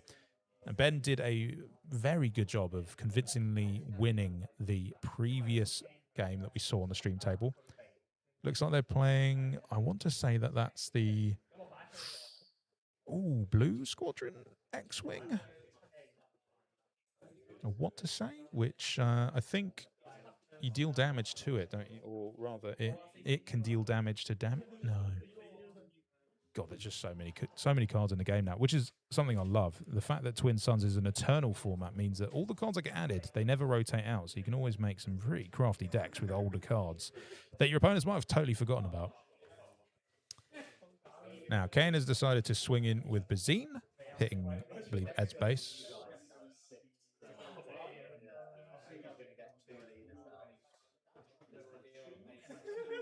And Ed taking a look at his options. Neil is going to be using the Sabine. 3 damage into Ed's base. Neil hasn't been able to use any of his leader abilities yet, or rather chose not to, which is probably a smart thing.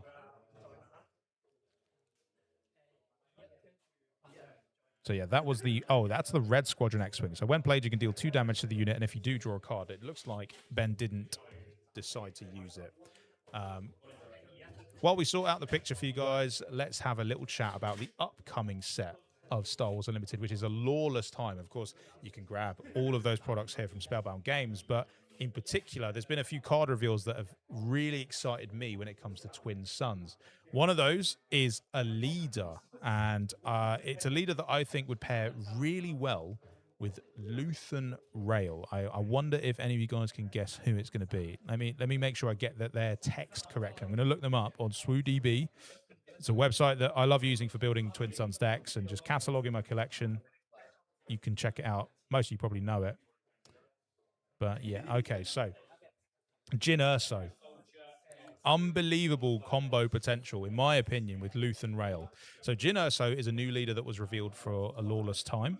And as an action, pay 1, exhaust her. If a friendly rebel unit was defeated this phase, search the top 3 cards of your deck for a card and draw it. Now, if you pair that up with Luthen Rail, who there is actually a player at today's tournament that is running a Luthen Rail deck, I think that those 2 in particular can combo pretty well. And you're probably building a Rebels deck anyway, but Luthen is, when a friendly unit is defeated while attacking, you can exhaust him, and if you do, deal 1 damage to a unit or base. So with Luthen, you'll be dealing damage, but with Jyn, you'll be replenishing your units. You'll be drawing from your deck again. So I think it's a really nice synergistic approach to making sure you get the burn damage out with Luthen, but also making sure that you're still well stocked to be able to do it all over again on the next phase with Jyn. Really cool combo there. So I'd love to know, anyone in chat, what are some of the most exciting cards from the new set, A Lawless Time, that you guys have seen? Drop those into the comments of the live stream chat. I'll keep an eye on them, of course.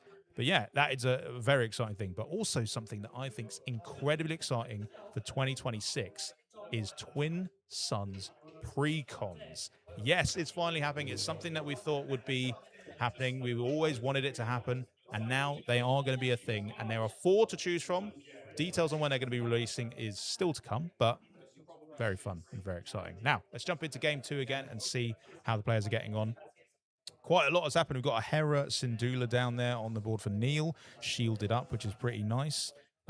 Looks like there's been a fair bit of damage dished out to base, but nothing catastrophic really happening for any players just yet. I want to say that's an ATDP, which is a card that costs 1 less for each damaged ground unit, I believe. And then it looks like there's a Nile, or not Nile Marauder. It's, I I can't remember the name of the card, but it's an Underworld card that when defeated, you can deal 2 indirect damage to an opponent, which synergizes perfectly with Boba's ability for Kayn. So yeah, he's clearly built his deck with that Underworld flair that we love to see. So it looks like Ben does still have the initiative. So he'll be going first as the players have resourced up to 4. And this is, like I said in game 1, this is where some of the more interesting abilities and approaches start to happen. 4 resources is where there's a lot of power. So Kayn is taking 3 damage to base there immediately. Like I told you, Colossus just paints that target on your back. But maybe that's Kayn's game plan. Maybe he wants them to hit his base to start with so he can build up his units just, you know, in the early game. He's played a Hunting Aggressor, which synergizes, again, incredibly well with the rest of his deck because the Hunting Aggressor, all indirect damage you deal is 1 more. So anytime he does a Boba Ping now, it's actually 2 indirect damage he's going to hit. So Kayn's elected to choose Ed for the Cad Bane ability, as he has just played an Underworld card.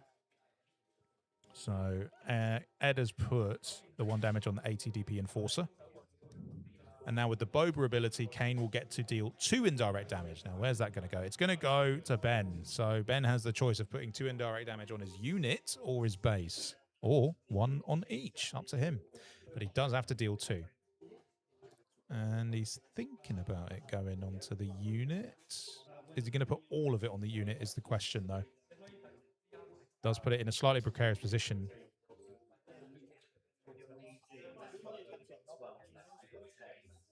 Yeah, it's a tough call. Because if he does that, Kayn would then be able to follow up and wipe out that unit. Looks like he's saving his base. He's going to go 2 damage onto his X-Wing. So that should conclude Kayn's triggers. So now we move on to Ed. Ed's turn. Although Ben might just be thinking about whether or not he wants to do the 2 damage or not. I think it's a Zygerian Starhopper. Is that the name of the card that I'm thinking of that Kayn has? Yeah, he's gone one on the X-Wing and 1 on the base. And the reason for that is that way Kayn can't trade with that unit, with his Zygerian Starhopper. Probably the right call. But Ed O'Brien is next now with his 4 resources, but he does have a Han Solo, so he could play a 5-cost unit if he wants to. But he does have 2 ready units as well.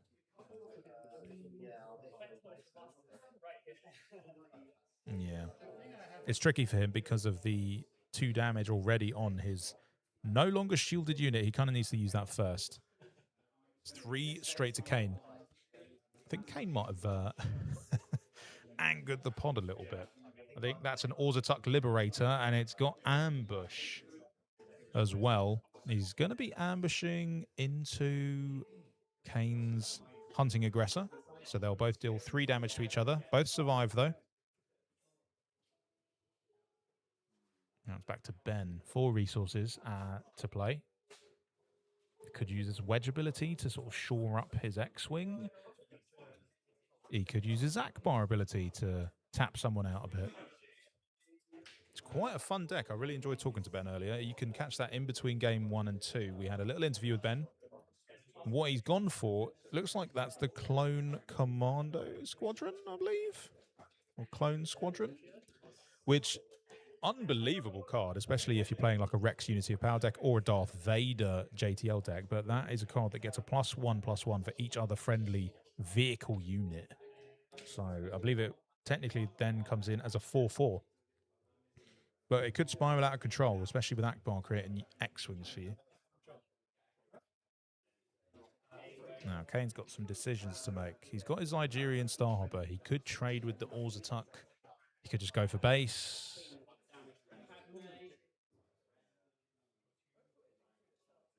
Yeah, he's thinking about it. He's going to hit the Squadron.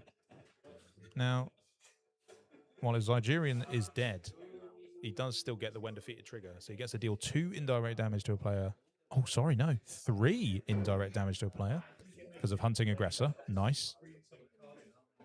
Now, where's that going to go? The problem for Kayn is that the boards are getting filled up quite quickly with a lot of units, which means that the majority of damage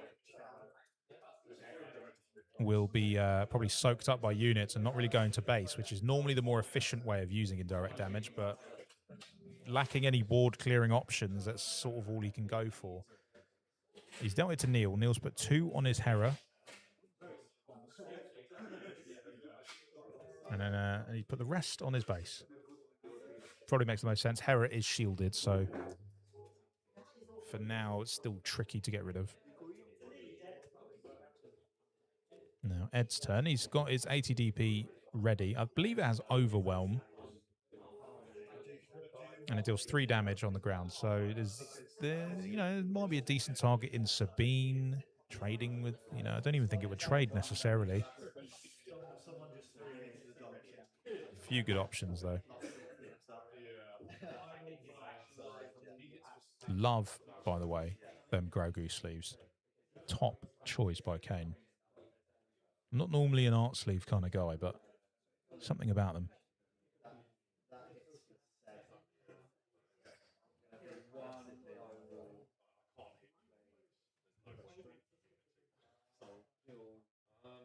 Yeah. I think the players are doing already my favourite bit of the game, a bit of politicking. They're trying to figure out who is the early threat. So it looks like, Ed has revealed a shoot down that he's played for 2, and he's hit that squadron. Now, as a bonus effect, if the unit you target with shoot down, which has to be a space unit and you deal 2 damage to it, if you do defeat the unit, you then get to deal damage to base as well. So a nice use of that before that squadron got too chunky. Neil is going to hit base for 3. It looks like Ben has claimed.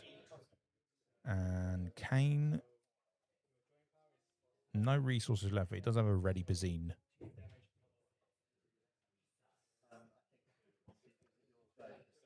It's just 1 damage, but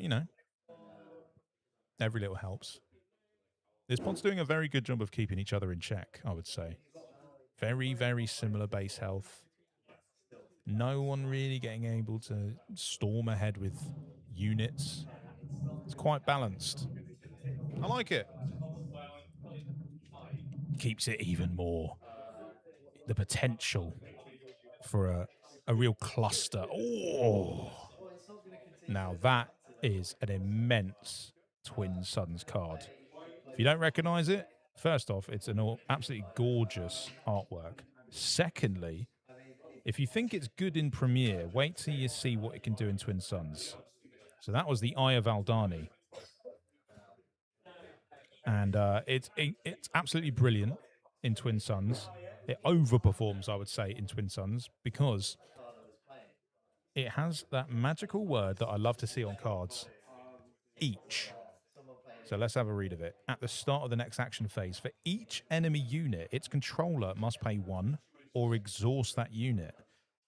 So Ed is trying to play a bit of a stall game in the mid-range area by getting everyone to have to pay a bit extra for their units to be readied. So to put that into context, for Neil, they currently have 3 units, which means at the start of the next phase, if they want those units to ready, they'll have to pay 3 to have all of them ready.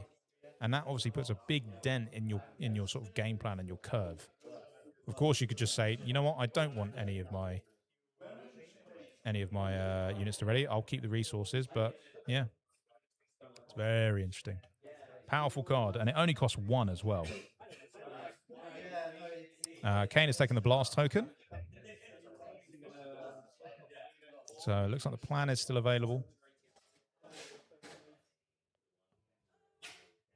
So Ed does have an ATDP he can swing with. It does 3 damage, and it also overwhelms. 3, 4, 5. 5 damage? Is that how much it does? Does it have grit? Am I imagining things?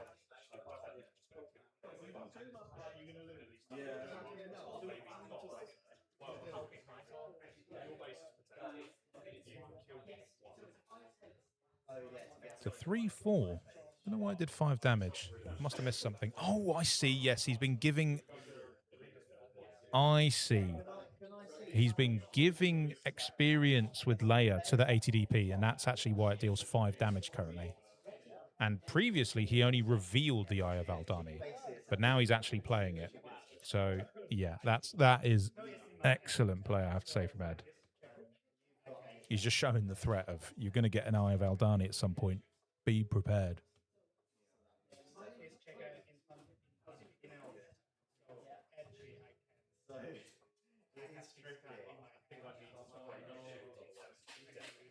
Right, the players are ready to roll.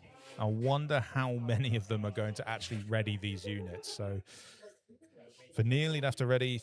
Yeah, he's got 3. So it cost him up to 3 to get them all back online. Ben, just the 1. Kane's got 2. It's not great though, because I mean this is a really pivotal resource stage. I would say the 5 resource turn. This is where you're trying to set yourself up for success in the end game, building up something pretty formidable, you know.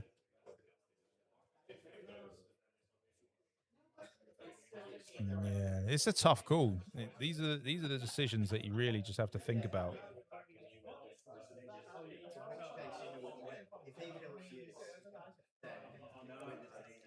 I can see in the chat that Mark Evans just said, I've written and built a set of 10 different Twin Suns decks using primarily commons and uncommons. I've seen that resource, and honestly, it's absolutely clutch. And anyone that is looking to make some Twin Suns decks that don't want to have to break the bank, definitely check them out. They've got them in Discord. They've got them, in the official, unofficial Star Wars Unlimited communities on Discord. It's really, really helpful. They also tweeted it out before as well. So, yeah, check them out. But it is very exciting to have those Twin Suns precons coming, I have to say. And yeah, as you've mentioned, we've got an Asajj and Dooku deck. That's quite cool. They're all very thematic, to be honest.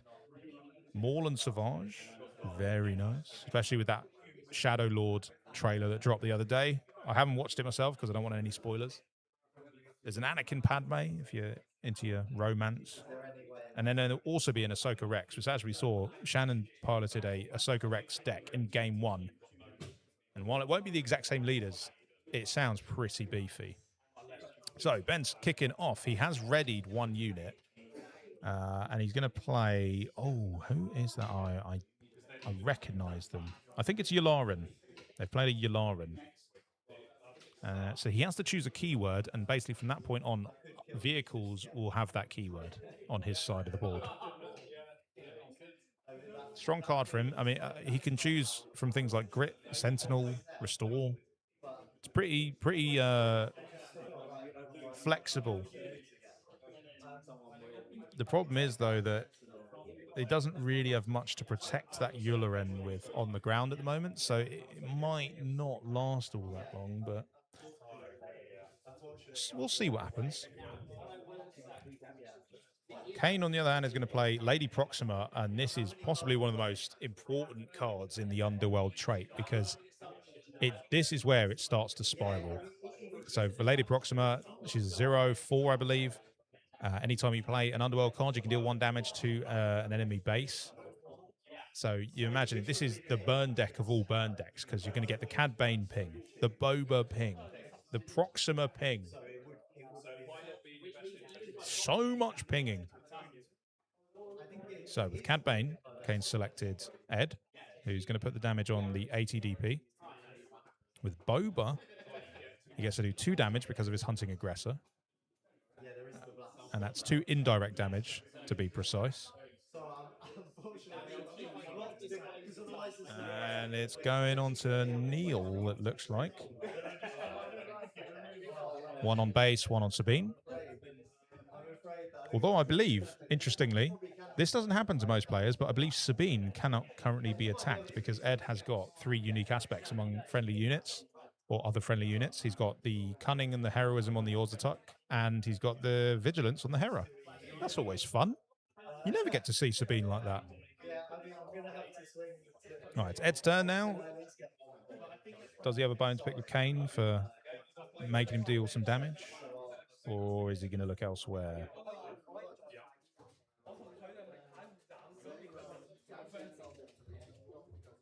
He's thinking about it. I think, by the way, that Ben chose Sentinel for the keyword for Yularen. So it looks like that's what he's applied. So he's going to swing with the ATDP. 5 damage to Ben's base.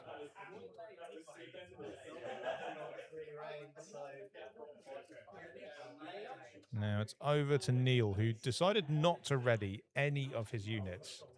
And maybe that's why, because he's playing a Zori with the Han ability. Zori is really cool. It's a card that I think doesn't get enough love.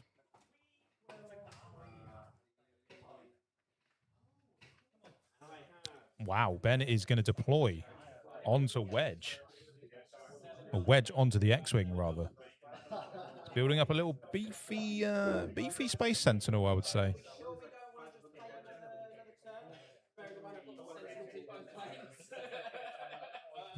Yeah, that's going to prove really, really tricky to start taking down.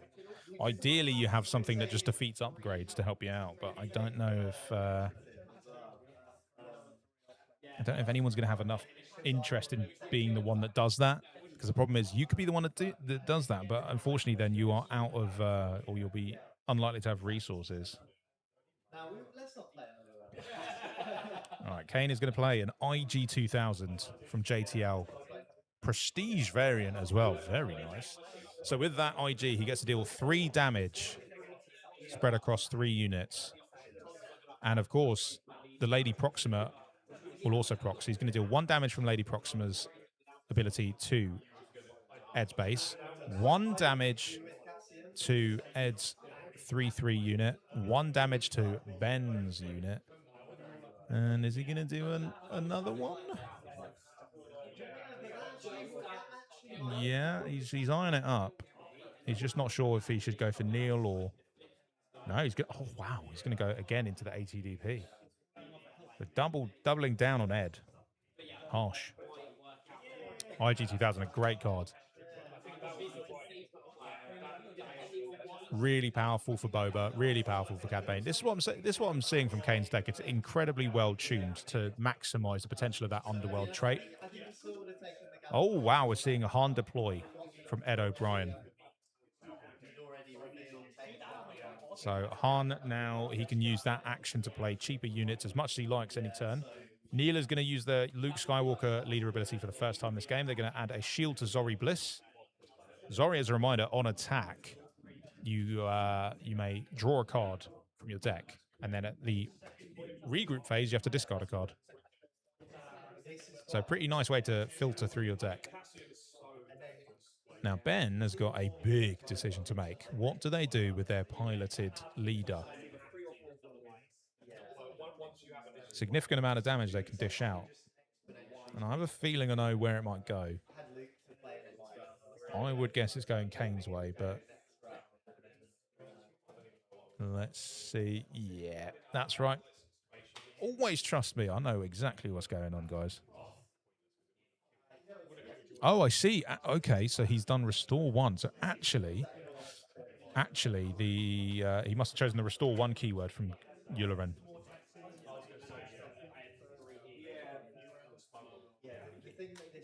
Now, what's Kane got in response? He can't deploy either of his leaders yet. Boba is a 6 deploy. Cad Bane is a 6 deploy.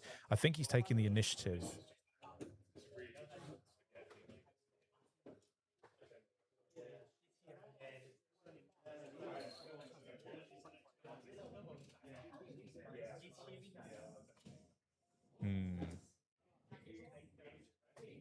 And Ben returning the plan token to the middle, I guess, so it's clearly available.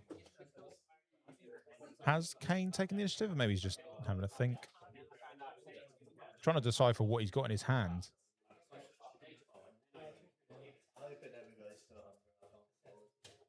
Oh no, those were his resources. Let's see. Yeah, he's checking out if he's got any nice smuggle cards, maybe. Not that he could play any of them. I think he's tapped out resources, so...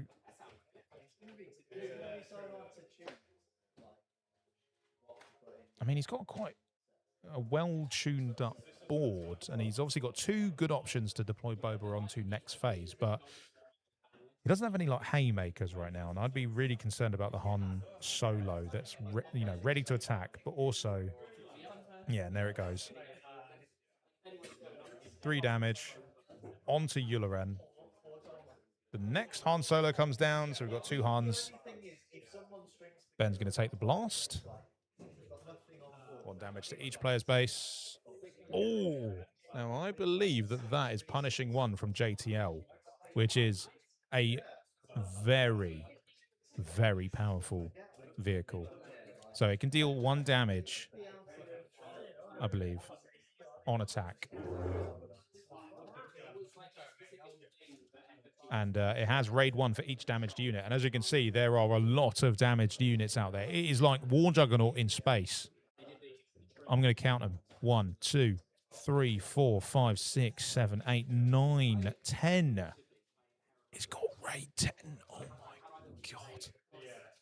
Ed might have maneuvered himself into potentially having a rapid fire resource 6 round where he could actually go for a win. Raid 10. Imagine he had Martian Row, which doubles raid. Oh my goodness. Disgraceful. So punishing 1. Let's just check. I'm pretty sure it is. On attack, you can also then ping another unit. When played and on attack, you can deal 1 damage to a unit. Raid 1 for each damaged enemy unit. Okay, so it's actually only a raid 8. Still, though, that means it can swing for 11 damage. Holy moly. Imagine you... Oh. Yeah, Martian Row. That would be pretty sweet if you could pilot it as well. Oh, the possibilities. All right, everyone's readied up. Kane will have the initiative for the first action of this phase. 6 resources, though, so Kane will be able to deploy both his leaders. Leia Organa can come out. Luke can come out. Akbar can come out. And really, I don't want to say that Ed is the threat here, but quite honestly, Neil has also got quite a substantial board. So it's really tricky to call here. Very tricky to call. I'm wondering if Kane wants to immediately take care of punishing 1 or sort of risk seeing what Ed does with it. Because there's a lot of units that could kill punishing 1 quite easily, but, 8 raid is significant. And this is why some cards really hit new levels in Twin Suns as a format.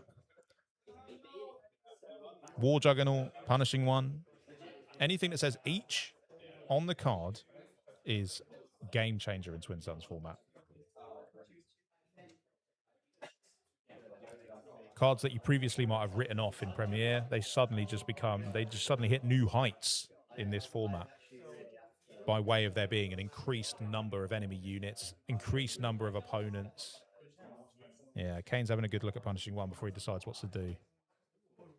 Thing is, I don't think Kane has enough damage in 1 hit to do it, really. Because punishing 1 has 4 health, I think. And both of Kane's units only hit for 3. It's not quite enough. So punishing 1 will get a chance to swing, unless Kane has something in his hands or in his resources to change that.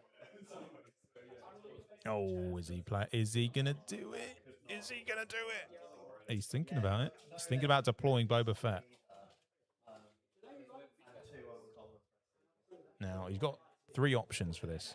1, deploys him on the ground. Not ideal. 2, attach him to the hunting aggressor. Pretty good. And 3, attach him to IG-2000. I think I'd probably go in for the hunting. Well, yeah, I don't know. I'd probably go for IG because you get overwhelmed then. Hunting aggressor isn't... Yes, he's gone for IG. Yeah, it doesn't make sense to keep the hunting aggressor in the game longer because as soon as Boba then dies, hunting aggressor would assumedly die with it, so you don't really care about the indirect buff anymore. So yeah, it makes sense. And he's also played Cinta Kaz with Plot. Now, Plot is a new mechanic introduced in set 6 where when you deploy a leader, you can play a card with Plot from your resources, from your hand. And Cinta in particular allows you to attack with a unit immediately. Now, you would think you'd attack with IG and hit for 7 somewhere, but instead, yeah, that is what's going to happen. Although, first off, Kane decided to resolve the Boba ping on deploying, because when Boba attaches to a unit, or rather when he's deployed as a pilot, he can deal 4 damage spread amongst any number of units. So he decided to do that to take out a little bit of the competition, used it to completely defeat Punishing One. Pretty clever. And then now he's swung with his IG.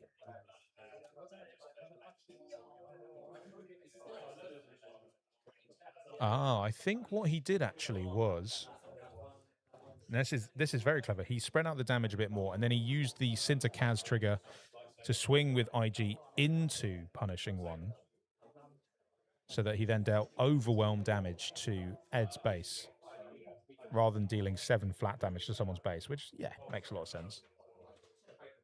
Good play. That's dealt with the Punishing One issue. Sadly, we don't get to see a raid 8 unit swing, but that's fine.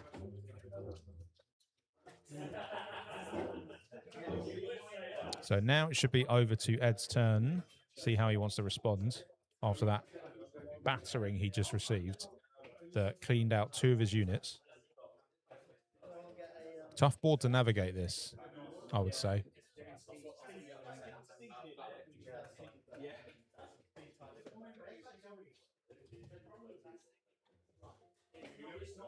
Yeah, he's really thinking about it. He's got 6 resources. He's got his Han, so he could technically play something for 7.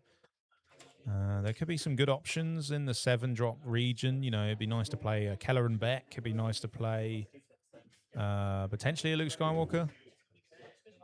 Good few options for it. I think a Kelleran would be pretty sweet. Be able to just filter for some of those other units that he needs.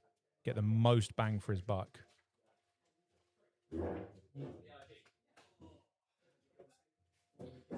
Yeah, I think for now, though, Ed wants to just sort of assess his options fully.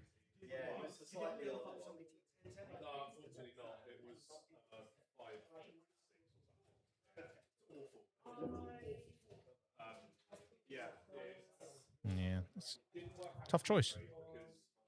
He's also under threat with his Han leader because, I mean, there's a few ways that someone could maybe find enough damage to kill his Han leader. So I'm wondering if he's deciding, do I want to use the Han ability before I attack with Han, or do I want to attack with Han and then use ability? Either way, there's a good chance that his Han doesn't survive for very long.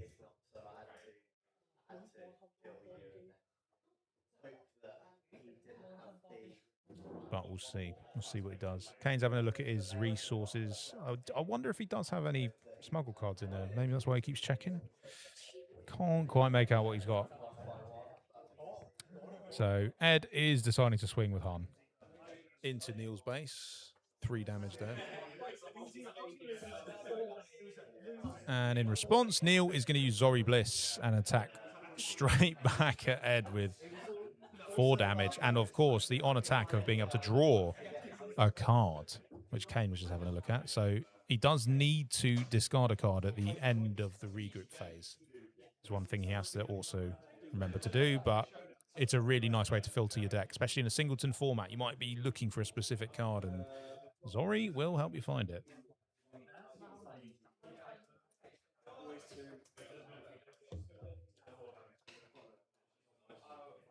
Ben wants to have a little look at the Boba pilot before he decides what to do. Yeah, once that Boba pilot deploys, all it is doing is giving a +4/+4. After that effect is resolved, he's just a normal pilot leader. I mean, a 4/4 is still, you know, quite a nice buff to a unit, but at the end of the day, it's just a unit. Don't really have to worry about any other nasty effects happening. So Ben's got, obviously, his Colonel Yularen, which is pretty damaged. It's whether or not he wants to use his X-Wing or his Yularen. Because if he uses the X-Wing, he'll get that Restore 1. But he's only got that Restore 1 for as long as Yularen is in play. So if someone does defeat that Yularen, then it would be a waste not to use it. So it's tough.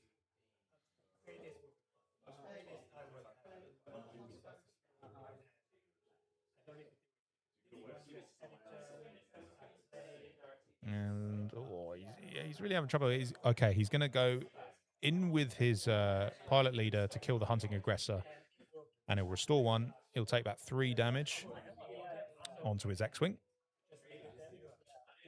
I think it's a sensible trade. I'll tell you, things are going to get very interesting as soon as that Luke Skywalker drops. Because the shields will start flowing, and there might be some nasty Sentinels that get a good bit of... they become a good bit more annoying to deal with, let's just say that. Right, Kane's looking at taking... I don't think he can do that. Yeah, the Sabine currently can't be attacked because he's got too many aspects. So he'll take that back, and he's gonna he's just gonna attack Ben's base to remove that restore 1 effect. Ed is scooping up. Oh my word, we do get to see it. He scooped up all of his resources to play a Luke Skywalker. And of course, because a unit of his was defeated this phase, Luke will give that IG unit -6/-6 and defeat it. Huge play.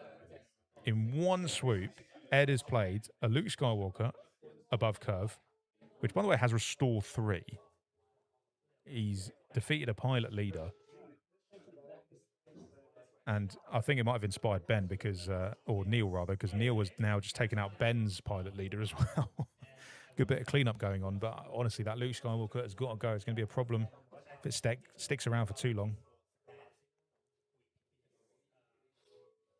Luke Skywalker being like one of the best legendaries from set 1, which, as we know, is rotating out of the Premier format from March when set 7 drops. But good news for Twin Suns players, there is no rotation in our format, so keep your Luke Skywalkers. Don't sell them all, or at least keep 1.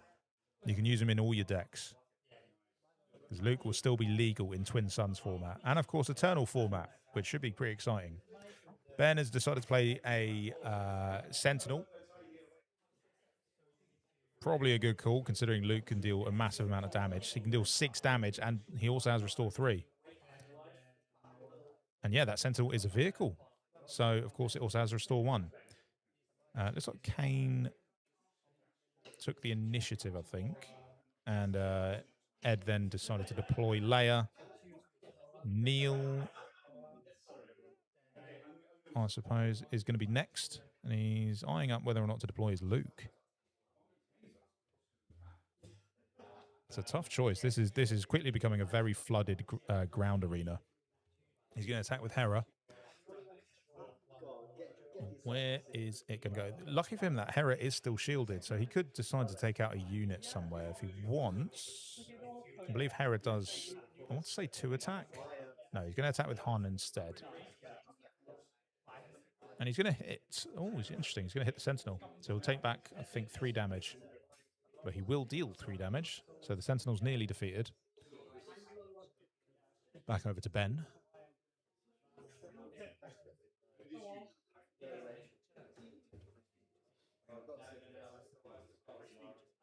You sort of have to feel that maybe Neil is in a really strong position here, given that he's got a Sabine that can't be attacked. He's got a couple of shielded units elsewhere. Only as Han can be attacked. And even then, he's still got his Luke to deploy as well. Here comes Akbar. He's got 8 health and he can exhaust stuff. That's why he's actually quite good. As we saw, Ben did very well with this deck in the first round and managed to squeeze out the win quite convincingly at the end. So don't underestimate Akbar. Definitely don't. So on attack, Akbar can exhaust the unit and its controller will then create an X-Wing.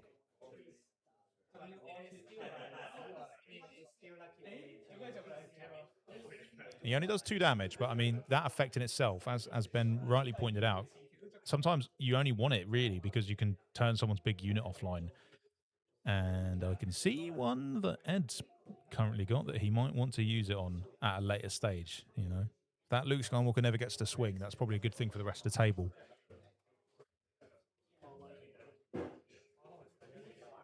Ed's got some thinking to do. He's got his Leia. He could... I'm assuming he's got some pretty good cards in hand that he could use the Leia effect with on either his Han, his Luke, or the Leia itself.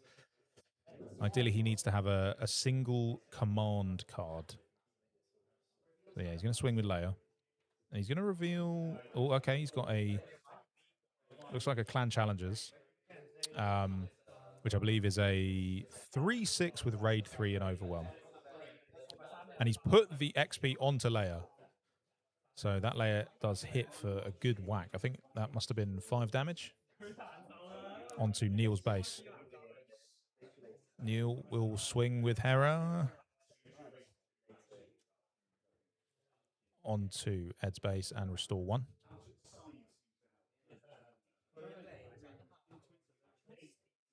It does seem like, you know what, if I was a betting man, I'd say the next phase, or rather the next action phase is going to be the last one, because this is really heating up. The amount of units coming down, and no one's really clearing them anymore now that all the space units are dealt with. I think Akbar's just been given a devotion. Give him restore. And the blast token's been taken there by Ed. 2 more damage from Sabine. And where's that going to go? It's interesting as well that Cad Bane hasn't deployed yet either, so there's still a chance for like a double Cad Bane ping next action phase.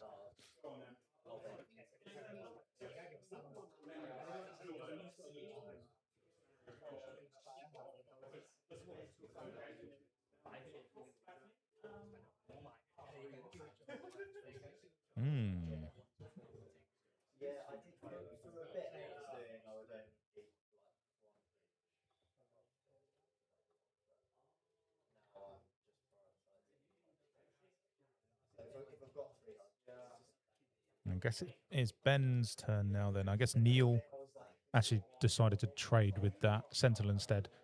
He's going to hit into Ed's base and restore 2 with a devotion. And he's also going to exhaust his own Yularen to create an X-Wing for next phase. That is smart. He's now got a sort of angle on the space arena. Ogdo Bogdo comes down, and he's played it using the Han ability. So it comes in damaged. And then Ben will take the plan token before... Oh, my word. How many cards is he playing? I think... Is that a crate? I can't remember that card. And he's also playing a repair to heal his base a bit. And then he's going to deploy Luke. Oh, my goodness. It's all going off. Neil has left himself a lot of resources to sort of deal with the board at this stage. And with Luke, he's going to attack into Ben's base. And he's going to shield up his Han. I have to say, Neil looks really well positioned here. Kane obviously has the initiative, which means that Ed's Luke Skywalker probably will attack. But it does just mean that the Akbar exhaust is going to be even more interesting to see what gets picked out. As we head into what will likely be a very pivotal round. This could be the final round of this match, because although the health is quite high, there's just a huge number of units on the board, so damage is going to be flying thick and fast, to be honest.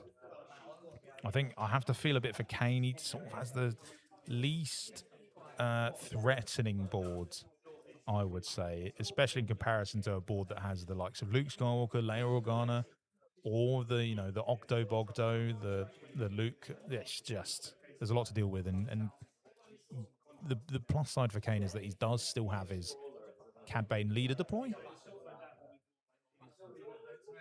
but he's a 2/8 with Raid 2. It's not necessarily a game changer. So Kane's assessing his options. It's tough. I mean, his current best attacker is Sinterkaz, and he's going to send that. If he attacks the Luke, he's doing the rest of the table a massive favor, but he's also sort of killing off his chances of maybe taking a win here. It's very hard to say.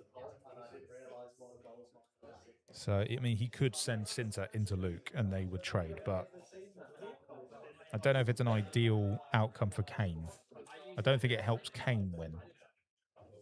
I think it helps Ben or Neil win, maybe.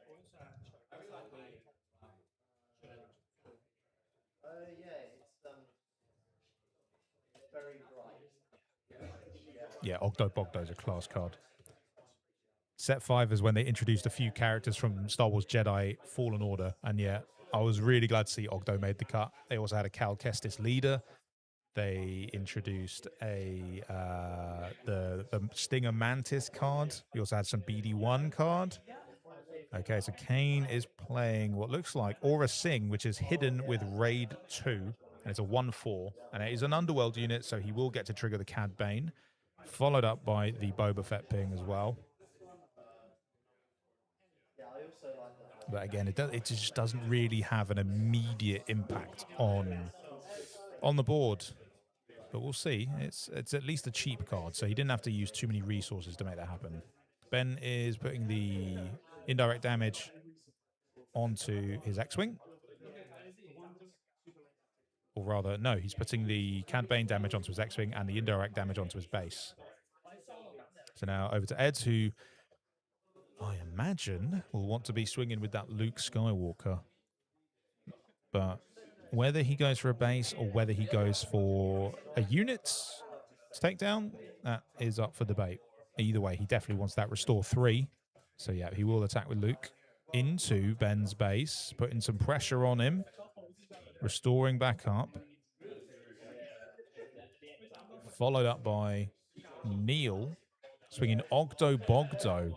Oh, that's a big bit of damage. It's Kane's base. Now both players are under 10. It's looking dicey for the top half of the board. Ben, of course, does have a fair bit of restore on his side. He's got restore via Akbar because of the devotion upgrade. He's also got restore via the X-Wing because of his Colonel Yularen.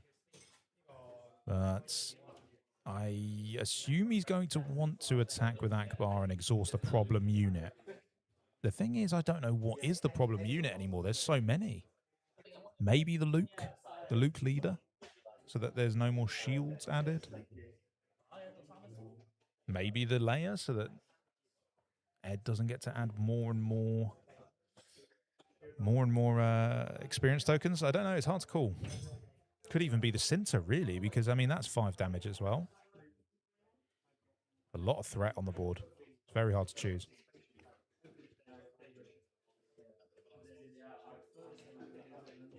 Very difficult. I think he's just weighing up his options, maybe checking with the rest of the table, like, oh, what do you think? Who's really going to threaten my chance of winning 2 games in a row? Because, admittedly, if Ben wins this game, he's looking in a really strong chance to be today's champion based on the points awarded. And even if he gets a tie win, that's still quite good for him. So the other players might be somewhat conscious of letting Ben get this clean win, because it would put him in a really strong spot. So Ben is going to attack Neil's base with Akbar. He's going to restore 2 as well along the way, and he's exhausting. Is he exhausting a unit? I don't know if he did. I think he didn't. I think he opted not to. Meanwhile, Kane is going to deploy Cad Bane. He is a 2/8 with Raid 2, and now whenever Kane plays an Underworld card, Cad Bane can deal 2 damage to a unit of a player's choosing. So just sort of amps up the damage, the damaging ping a little bit. Ed now looking at his options.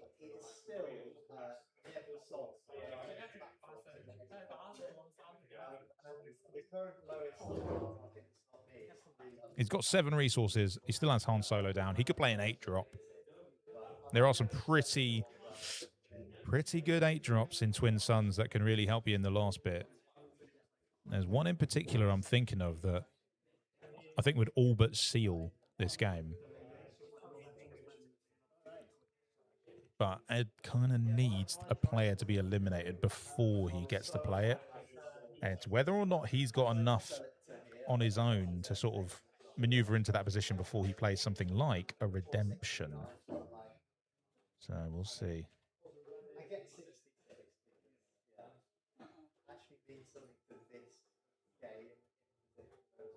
We'll see what happens, I suppose.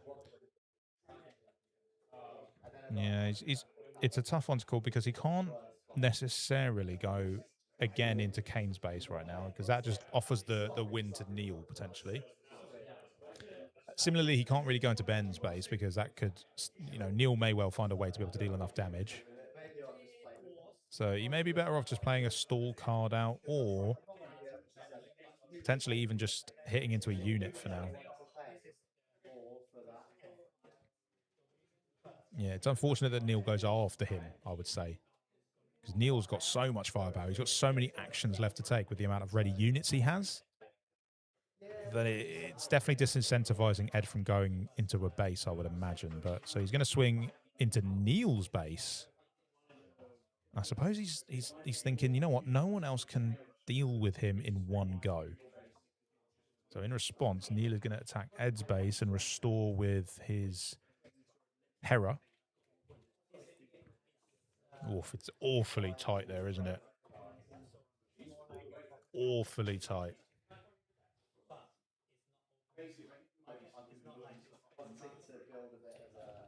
Now, Ben's having a look at that card. Is it a Freetown Soldier? Is that what they're called? I can't remember. I think it's a 3-2, no matter what it is.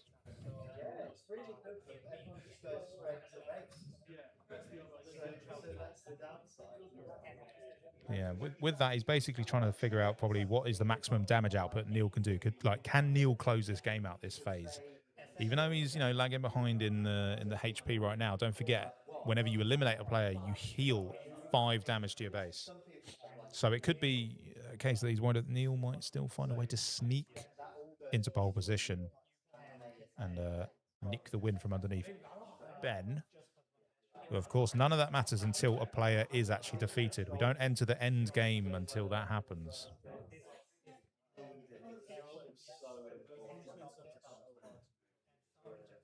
So yeah, it's a tough call.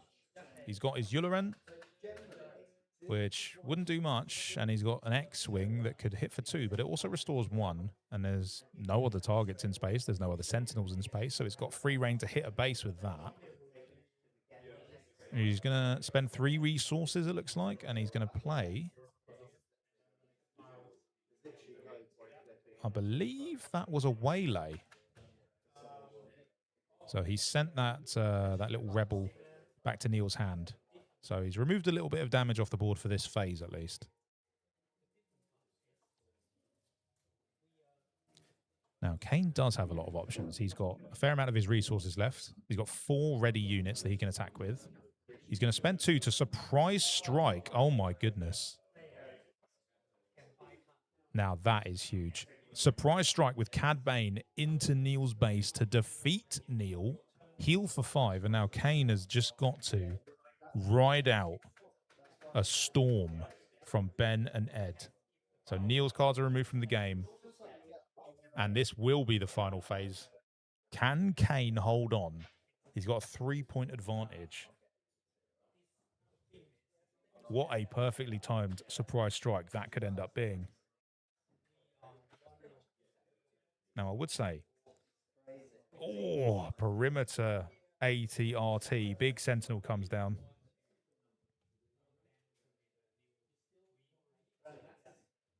So really, that just leaves Kane's base left to hit, which Ben could have done anyway because he has the space unit.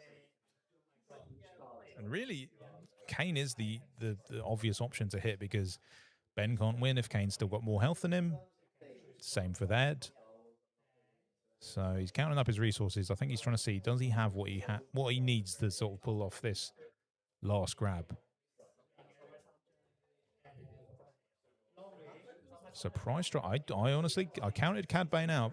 He's only a 2-8, but he does have raid 2. And when you pair him with a surprise strike, that is 7 damage is significant. He's going to do 1 damage with Yularen to Kane's base. Kane now can respond. Now, there is that Sentinel, so the perimeter ATRT does make it a bit tricky to, he doesn't want to do too much damage to Ben because Ben could potentially get knocked out by Ed, and then Ed would be in front. But it may well have been a very well-timed surprise strike. And I think he picked the right opponent to do it too as well, because Neil certainly had what looked like the most threatening board state, prior to that surprise strike. Ed was clearly just waiting on that Sentinel, for a player to be eliminated before dropping that Sentinel and shoring up his 11 HP. So Kane now deciding, who do I protect myself from more? A Leia that can maybe hit me for 6, I believe, if he's got the right reveal. I mean, the X-Wing can only do 2, so you would think dealing with Leia would be optimal. If he had something like a no good to me dead, that would be great. That would help him out quite significantly. And then we could end up with the winner being decided by the blast token. But let's not jump ahead. All to play for. All to play for still in this one. It's a tough call. He's got 3 resources available. A no good to me dead would really solidify Kane's position. But if he had it, I think he would have played it by now. So clearly not what he's got in mind. He can't even do an outmaneuver because that would help Ben. Maybe. In fact, I think that would make Ben win. Or even, it might make it a 3-way tie? I don't know. God, I'd love to see that. 3-way tie would be amazing.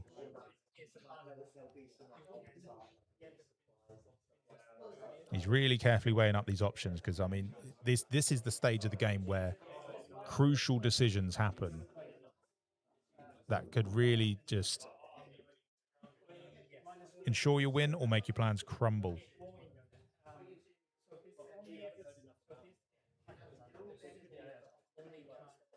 Yeah, he's still deciding really what to do.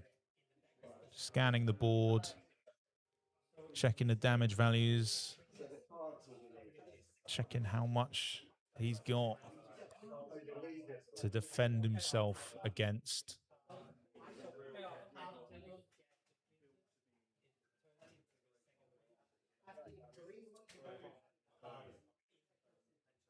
Yeah, there's a lot of politicking going on. I think Ed is also trying to fight his cause for don't do this yet, mate. So what? Oh. Okay, so clear. Okay, so the Sinter Kaz has been used to remove the perimeter sentinel. So now Ed's base is freed up to be attacked again. So Ben perhaps, or Kane rather, perhaps trying to distract Ben into attacking Ed's base, which again, I don't know if that's really enough of a... I don't know if there's enough appetite for that. Ed, of course, can really do quite a significant amount of damage with their Leia Organa. And I think, you know what? Based on how the board looks now, I would have to say Ben looks in the strongest position to maybe win this. Which is purely based on turn order. Seeing what I'm seeing and seeing where the attack of a Leia could potentially go. But of course, each player still has 3 resources available as well. Those could very well change everything. In fact, Ben still has 4 resources. So if he's got something up his sleeve, this is certainly going to be the moment to do it.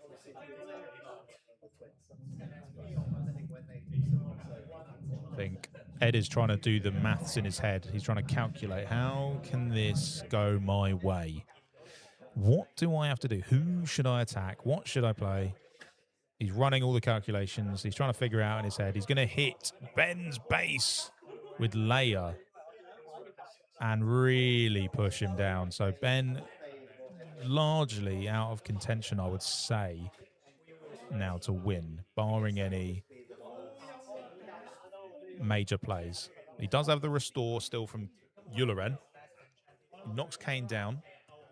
Kane responds by hitting with a Bazine for 1 damage into Ed.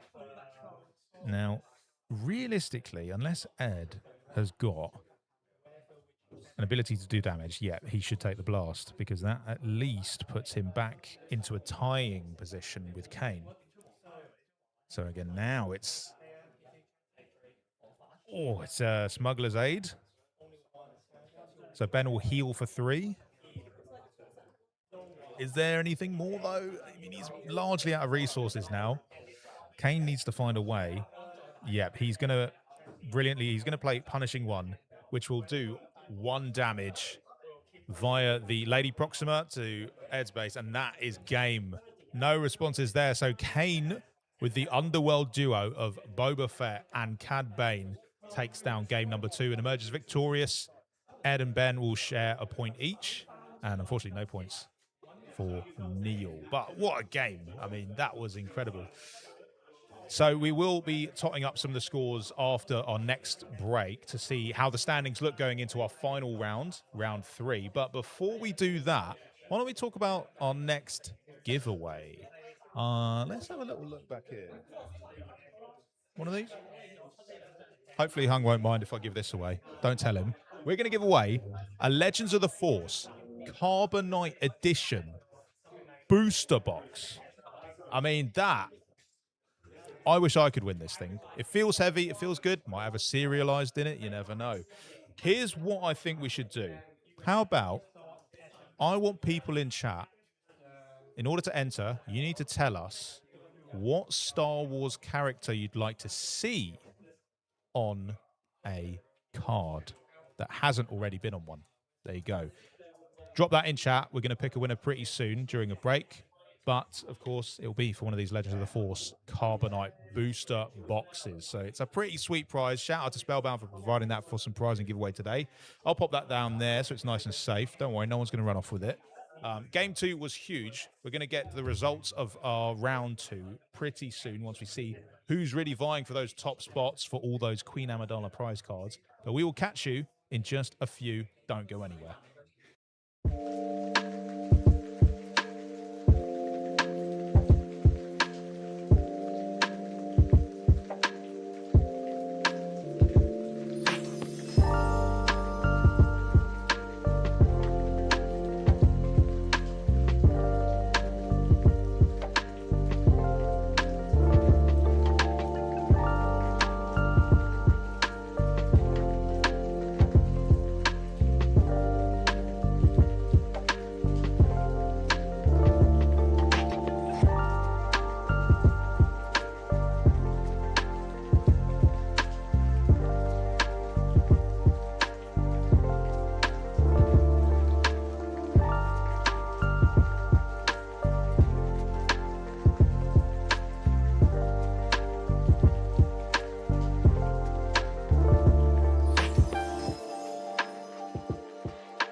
Welcome back to the Spellbound Twin Sons Store Showdown. I'm joined by Game 2 winner Kane from Team Nexus as well. Yes. You're representing. Well done, mate.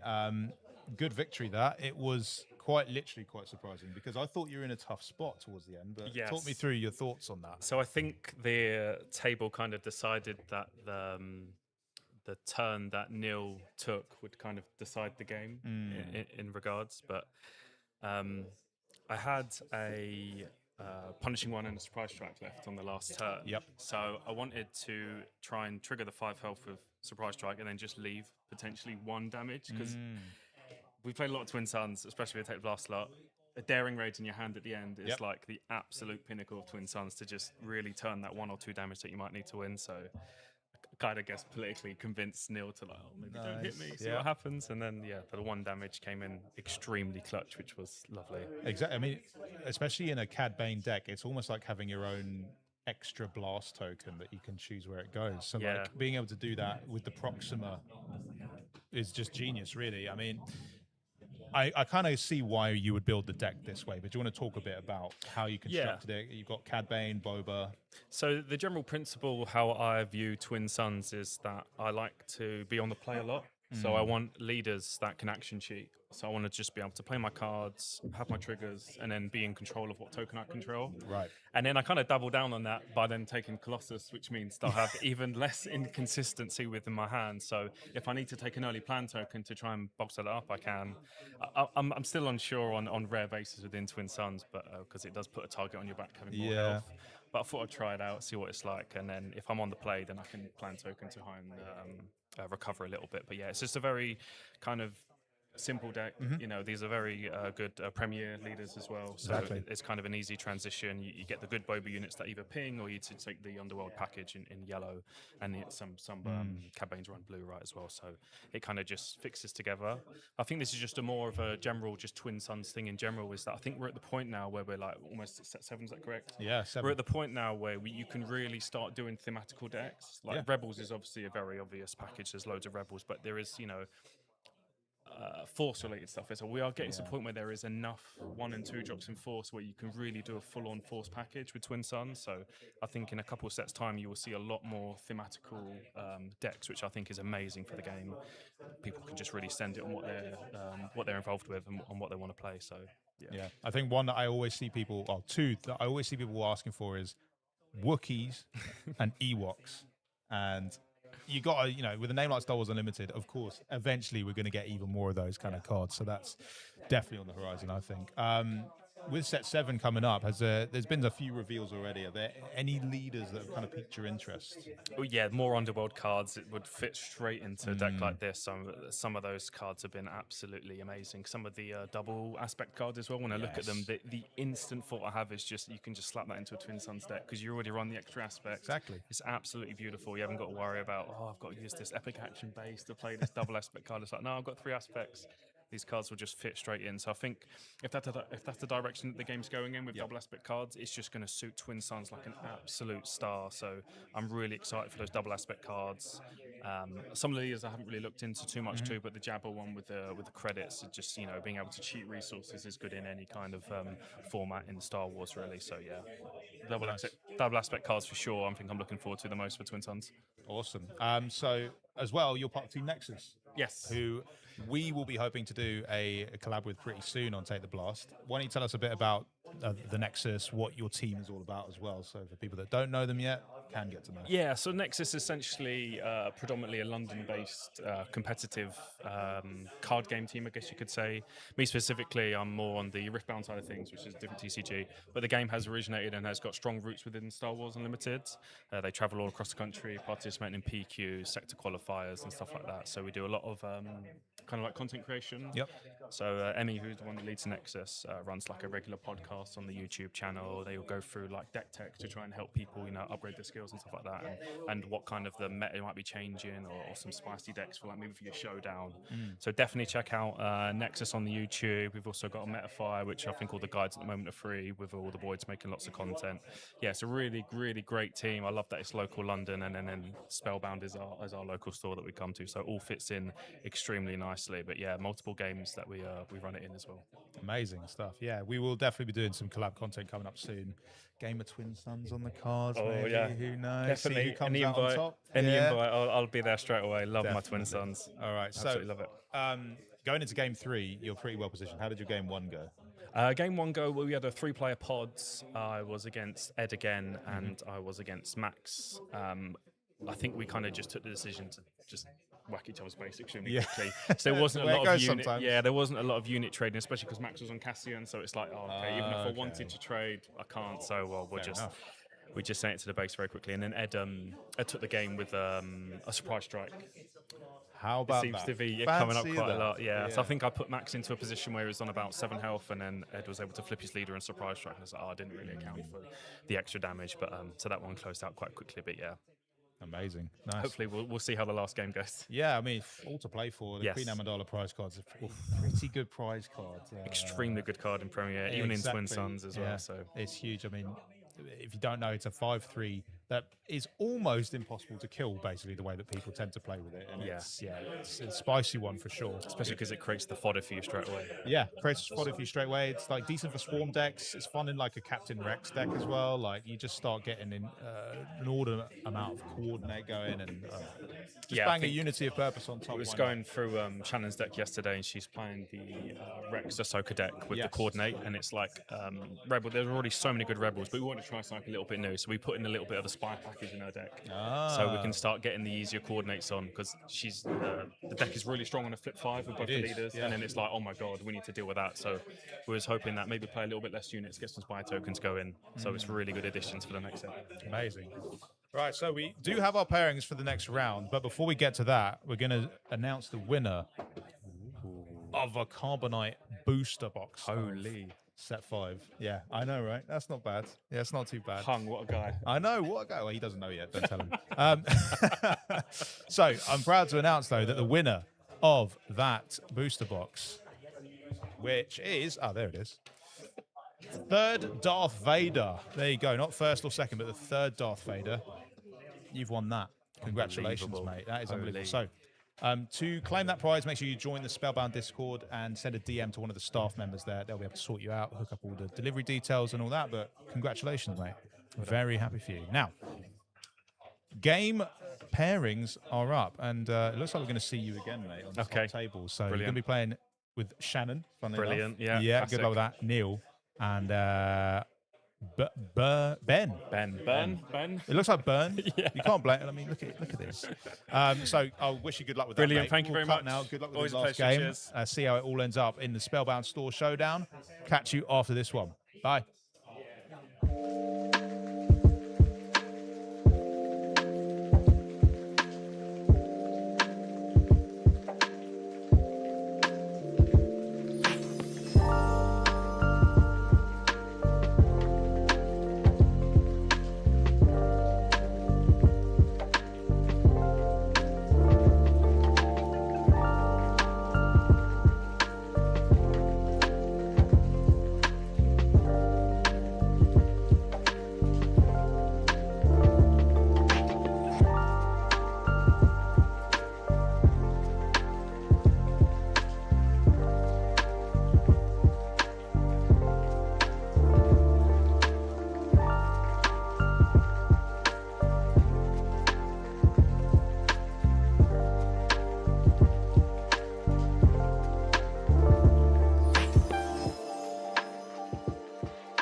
Welcome back to the Spellbound Store Showdown.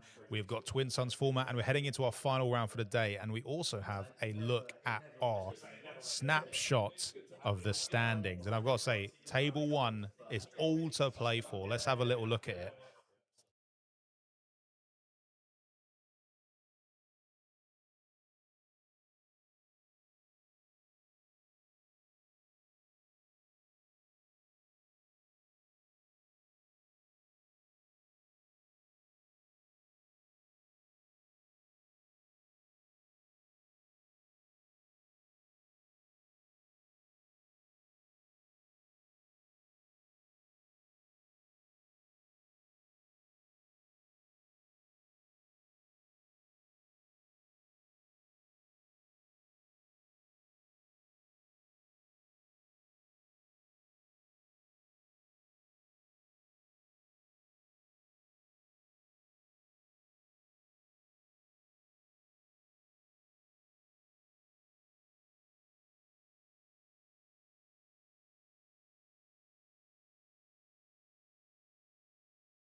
Will shake up a lot after that game is done and will finally emerge with a clear victor in that one. So the players are just getting all set up and good to go. Of course, if you've enjoyed this stream, make sure you show loads of support to not just our channel, but also the Nexus and also to Spellbound. They are all tagged in our description. Check out their channels, hit subscribe. Also come down to the Spellbound store. They do Twin Sons on Sundays. They also do Premiere as well on Thursdays. So there's lots to do and lots to see here in London, especially at Spellbound. So let's jump into, though, game 3, where it's all to play for, all players tied on 5 points. So this is a huge one to see who can emerge victorious in our store showdown. So we've got the players ready to go. And it really is an interesting makeup of decks, I have to say. The players are resourced and ready to go. It looks like Kane has the initiative. He's running Colossus base, and I didn't ask him about it, but I'm still shocked, to be honest, because Colossus, a wild one, it maybe makes your deck a bit more inconsistent. He's going to start off, though, with his Algerian Starhopper in space. Nice card for triggering Cad Bane immediately, although because he's going first, he doesn't really have something to choose from. Then there's a Chandrillan coming down for Neil, followed up by Chopper, a 4-1 in the ground, and then there's a nice little X-Wing, Resistance X-Wing, I believe, for Ben. Kane will keep the initiative. Neil, I imagine, will probably take either the... Well, me, I've kind of swapped my opinion on the plan token. Yeah, the plan is actually not too bad to take. I used to not quite believe in it, but of late in my games, I've kind of liked taking the plan token, especially if I've had a really poor opening hand. It's a nice way to maybe recycle and find something a bit more useful, which means I will assume that Shannon's probably going to take the blast token, unless they've got a sneaky action they can do for free, but I doubt it very much. Chopper is an amazing card, I have to say. Not just in Premiere, but in Twin Sons. The effect of Chopper becomes even more powerful because he makes you discard cards from your deck on attack. So you get to hit every player with that, which is hilarious. I mean, Chopper, arguably, you know what? I'm going to say it. He is an even more mischievous droid than R2-D2. You can fight me on that in the chat if you want. But that looks like it will end it there. So yes, Shannon did take the blast, so 1 damage to each other player's base. And Ben simply elects to pass. Fair enough, mate. He's got no resources. What do you expect him to do? So we'll head into round 2, where players will draw 2 cards, choose to resource one of them. And then they can ready all of their units and resources. And Kane will have the initiative to start. So he's got his ready Algerian Starhopper. He could choose to attack straight away into Ben's Resistance X-Wing or someone's base. Or he could choose to play a card, which I imagine is what he wants to do first, because there are a lot of units on the board. He could actually kill Chopper immediately if he plays an Underworld card right here, which would be harsh. But maybe a necessary evil. Chopper's a bit of a problem in Twin Suns. Does 4 damage on attack, but also that discard is huge. Kane just wants a little look at the Resistance X-Wing. I believe it basically gets +1 for pilots that are on it, so no real effect on it just yet, but it could become problematic. All right, Kane is deciding to swing into the Resistance X-Wing. And he kills it, 2 damage, and he will take 2 damage back. Which means Chopper is going to get to swing, and we'll see what gets discarded as well. I'm very excited for this. This is absolute chaos. So over to Neil. He's got his Chandrillan, which has Restore 2, I believe. And it also does 2 damage. Or is it Restore? No, it must be Restore 1, because a 2-drop that does Restore 2 and 2 damage is a bit too much from, that would be a bit OP. So he could choose to attack with his Chandrillan. He could take out Chopper. He'll Restore 1. Back up to full health on his Data Vault base. Or maybe he's got something better to play. Of course, he could use the layer. Yeah, he will use the layer ability to reveal what looks like a grenade strike, which does 2 damage. And then you may do 1 damage to another unit in the same arena. So he's giving his Chandrillan a +1/+1 experience token to make it a 3/4. Over to Shannon now. Please swing with that beautiful Chopper. I want to see what gets discarded. This would be amazing. Yes, she's doing it. Brilliant. And it's going into Kane's base. Surprise, surprise. I mean, you are playing Colossus, pal. What did you expect? So the Chopper effect requires players to discard a card. It is nasty. It's really nasty. But it is every player that has to do it. So it looks like Kane has discarded an Infiltrator's skill. I'm not too sure what Shannon discarded. Looks like Neil's discarding, I believe that's a Jedi Templar. It's like one of the, I think it's Ambush and Restore 2 or Raid 2, something like that. It's 2/4. And Ben, I don't think he's decided yet what he's discarding. It's a bit too hard to tell. I'm going to assume it's a vehicle of some kind of space unit, because that's the sort of deck Ben is playing.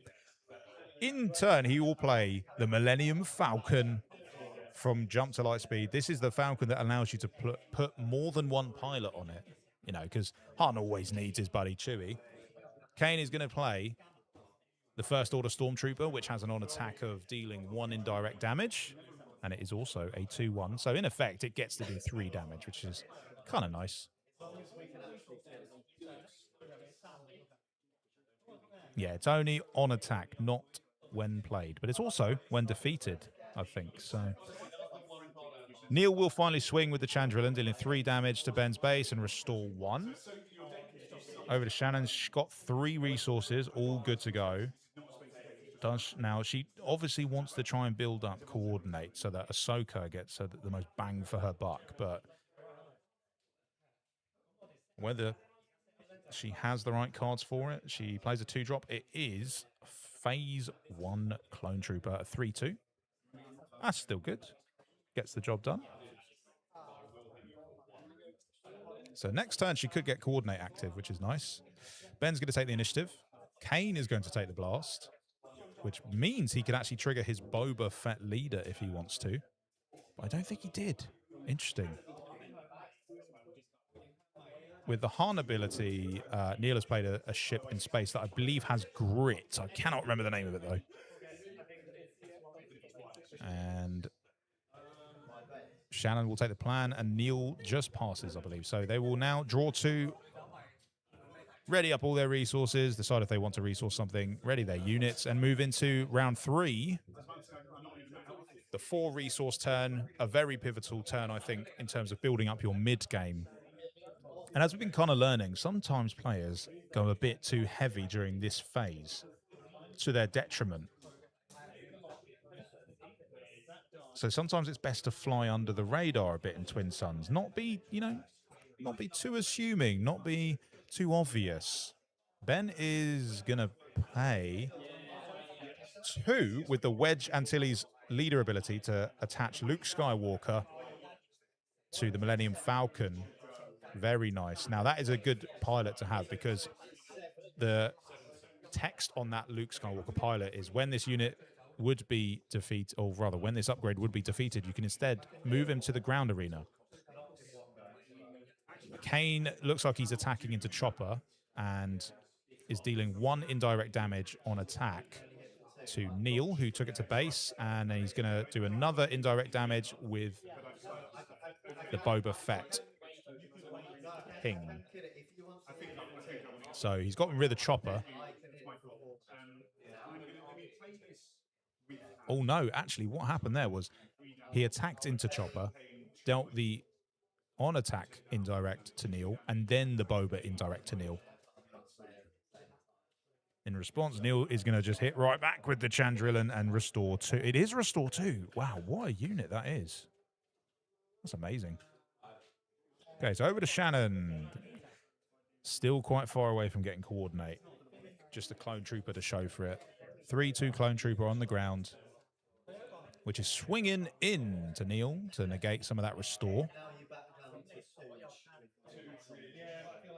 It's very interesting to me that 2 bases that are, in my opinion, unfavorable in Twin Suns, and that is Colossus and Data Vault, have managed to get themselves up to table 1. Very impressive. I'm normally the sort of guy that prefers a rare base that comes with a health deficit and not a health bonus. So maybe I'm wrong. Maybe I'm washed up. Who knows? It's over to Ben now. They've got that ready Millennium Falcon, which would deal a pretty tasty amount of damage with the Luke Skywalker pilot attached to it. Whether or not he wants to go in on someone else's unit, there is the Zygerian, there is that raid unit. Instead, he's going into into Data Vault for a huge amount. And already Ben's looking like he's building up a powerhouse unit. Of course, like I said, Millennium Falcon allows you to attach 1 additional pilot. Normally, there is a limit on the amount of pilots. Or rather, normally pilots come with a limitation that they can only go on an empty unit. But that Falcon there can have more than 1. So it could, you know, if he plays this well, he could get Wedge on there eventually, if it survives. It looks like a Tobias from Shadows of the Galaxy, I believe. And it's a fun card in that I think it's anytime you play a blue card, you can do something extra. I don't remember what it is. It's a Tobias Beckett, and he's going to use the Cad Bane. Tobias is an underworld unit, so he can trigger his Cad Bane. Let's have a look at Tobias's card to see what exactly does he do. So Tobias, when you play a non-unit card, you may exhaust a unit that costs the same as or less than the card you played. Use this ability once each round. And he's a 4/5 on the ground. You can smuggle him out for 5 if you've got Vigilance, which Kane does, but of course he's just played him for his normal cost. In response, Neil's going to hit Kane's base. The 2 players with the 2 biggest bases, I mean, they played in game 2, but they are really taking it out on each other in this one. Oh, that's a good card there. Shannon's played K2SO from Sparker Rebellion with a massive when defeated trigger. Alliance X-Wing for Ben to 2-3 in space. Nothing too spectacular, but I mean, Ben's just building up quite a nice board of space units, I would say. That could certainly house that Wedge Antilles if it comes to it. Zygerian's going to go 2 into Shannon's base. And a Nema Outpost. Sentinel there for Neil to lock down the ground arena. Probably dissuade anyone from hitting, or rather Shannon hitting Neil's base with K2SO. The thing with K2SO is you kind of don't mind taking the hit on him because his when defeated trigger is just so undesirable. You want to find any other way to defeat K2SO than actually defeating him. You want to bounce him back to hand, or you want to take control of him and then defeat him. He's really tricky to play around because when he's defeated, for each player on the board, Shannon will get to choose one of 2 options. They can either discard a card or 3 damage to their base. So in effect, K2SO can do a net 9 damage to the table with just that when defeated trigger. It's huge in Twin Suns. It's great in Premier. It's huge in Twin Suns. But at the end of that round, Shannon ended up taking the plan. Ben took the blast token. And that was it for the round. So we move on to the 5 resource round where we can start to see some leaders coming out. Shannon in particular will be looking to get out Ahsoka. And you know what? She's done a good job playing K2SO because he's so... You just don't want to defeat him. So in a way, Shannon's kind of guaranteeing that she gets to keep coordinate unless they take out the clone trooper instead. So Ahsoka would be able to deploy with a +2 bonus. Oh, it's actually Shannon with the initiative, and she's played what looks to me like the B2 Legionnaire, which is a 5/4 Sentinel on the ground. And she does now have Coordinate active, which means she could use the Ahsoka Leader ability to attack with a unit for +1. So over to Ben. He's just having a scan at what Tobias Beckett does. And so, yeah, he's only really there for dealing... dealing with like non-unit cards, and I don't know if Kane actually has one. Oh no! So really, Tobias Beckett's his ability is kind of null and void for the moment. Ben having a little look at his hand, deciding if he wants to swing with his huge Millennium Falcon before doing anything else.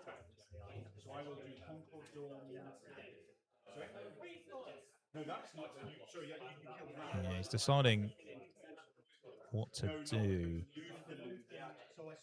The ground arena is starting to get quite congested. Space, obviously Ben is really storming ahead with his units there, but he doesn't want to let the ground arena get the better of him because, well, yes, he could use Akbar to exhaust some of those problematic units. Eventually, there's going to be a lot of problematic units. You know, you've got the likes of Captain Rex, Ahsoka, Han, Leia, even Cad Bane. I mean, as we saw in the last game, Cad Bane can actually do quite a good bit of a damage with a surprise strike or something similar like a hotshot blaster. Yeah, he's having to think, Ben. It's tough. Because he's going to want to keep that Millennium Falcon alive as long as possible, because if he can get Wedge on there, then that becomes an unbelievable powerhouse of a unit. He'd be dealing like 10 damage every swing. He's already hit Neil once with it for quite a significant amount, but yeah, he's having a look at his cards. Shannon having a little peek at Ahsoka's unit side to decide, is it time? Is it time for snips? Yeah, Ben really struggling with this decision. He could just attack with his Alliance X-Wing, do a little damage to someone. Or, you know, trade with the Zygerian. Instead, he is... Oh, interesting. He's going to deploy Wedge onto the X-Wing.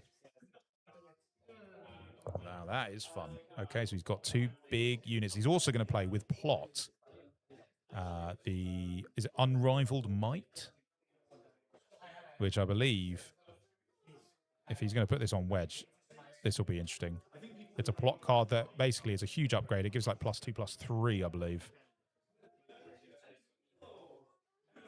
Yeah, we're just waiting to see. It is going on Wedge. That's a big Wedge now, isn't it? My word. One thing I need to check is, does Wedge have any other ability if it's deployed as a pilot? Yes, so on attack, the next pilot he plays would cost 1 less. So he can still play some cheap pilots, but he does need to attack with that unit now. So over to Kane.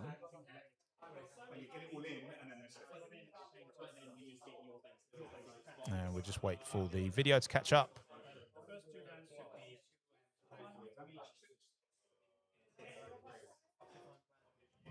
Apologies about the delay. We'll catch up as soon as we can. Don't worry, the production team are all looking into it right now.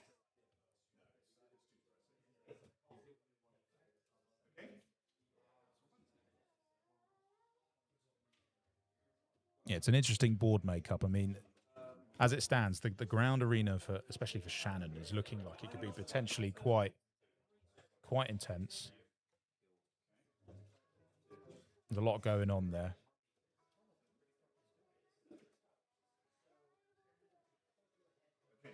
It's just so... it's tricky because you can't get through that B2 commando. to get through to K2SO or find a way to deal with K2SO. And even if you do deal with K2SO, that's still a really unfavorable thing to do at this point. You want to make sure you trigger that. I suppose there's two schools of thought. Either you trigger it very early on so it's not too big of an issue, or you wait for the right time because maybe there's a chance you can steal it. So Kane looks to be playing a hotshot blaster. Might be attaching it to Tobias. Yep, he's attached it to Tobias and attacked immediately with it. Straight into Ben's base. So that would have been 6 damage. Straight to base. And I think, you know what, considering Ben is starting to build up quite a decent fleet of ships, it might not be a bad idea to put that kind of base pressure on him for the time being.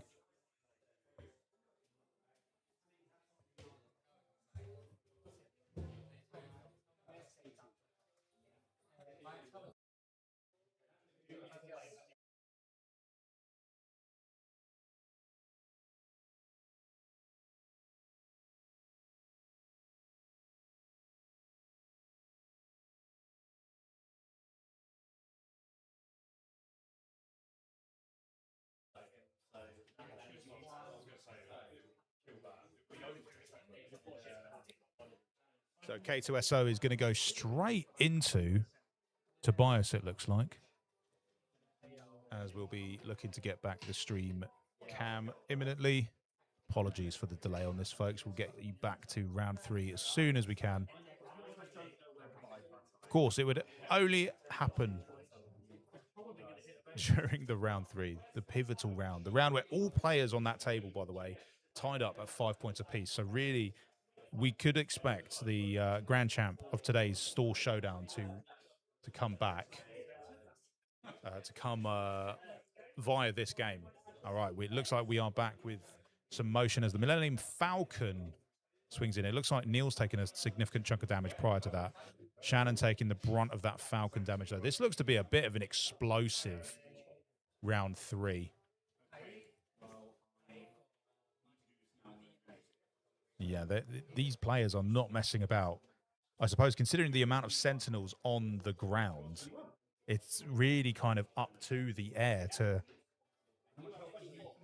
make the most of putting that damage onto base, because while there are no space sentinels, you might as well try and get that damage in.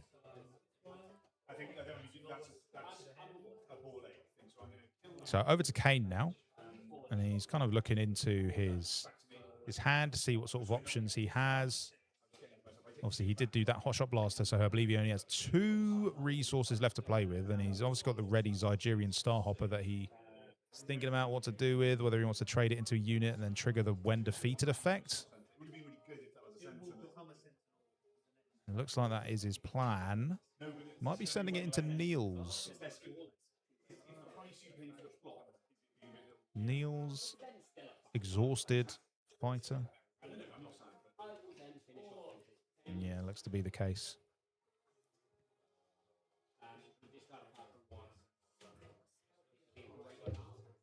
Actually, no, he's decided. Maybe it's going to base. Yeah, 2 damage on Neil's base instead. Still looking into some of the camera issues, guys. Apologies for the quality on stream right now. But it will be Neil's turn now. I believe he's attacking with the Chandrillan, I want to say. So he got a bit of restore back on there as well. K2SO did get defeated by the Tobias Beckett trigger, which is why there was so much damage dished out during that attack as well.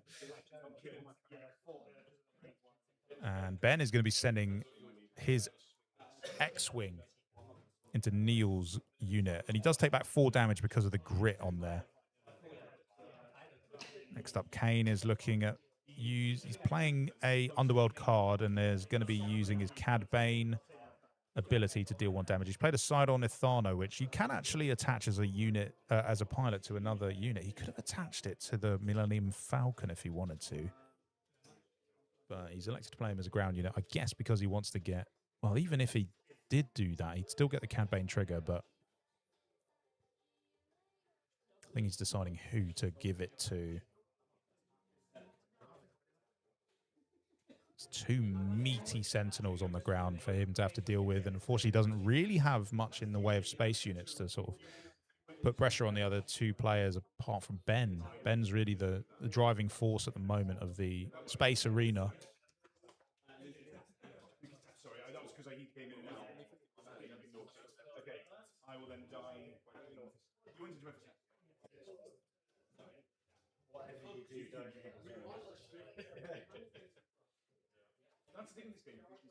Oh my words. Okay, so Neil looked to be playing Han Solo, and then via plot is playing a Jar Jar Binks, which gives a unit +2 for a phase, as well as the, I can't remember the name of the card, but it's a card that gives you +3/+0 as well. So if he's put that +2 on the Han, he's basically got a Han that can hit for 8, which is, seems to me like it's maybe an aggressive way. I think maybe he's put the Jar Jar on the Nema Outpost Sentinel. Maybe that's why he's tucked it underneath.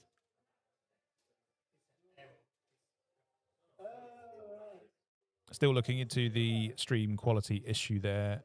Apologies, guys. I'm doing my best to follow along for you so I can keep you updated with how the game is going. But yeah, that was Neil's deployed turn. Shannon now looking to deploy Ahsoka Tano into the ground arena, and she does have coordinate, so it will be a 5 attack power Ahsoka. Over to Ben then. He's got both of his units exhausted, so he won't be able to attack with either of those. He has one resource available, and Akbar as well is ready either to be deployed or to use the leader ability, because he does have one resource available, so he could, if he wanted to, he could exhaust a problem unit like that Han Solo. Of course, then Neil would gain an X-Wing, so maybe not the right play. We'll have to see what he's thinking.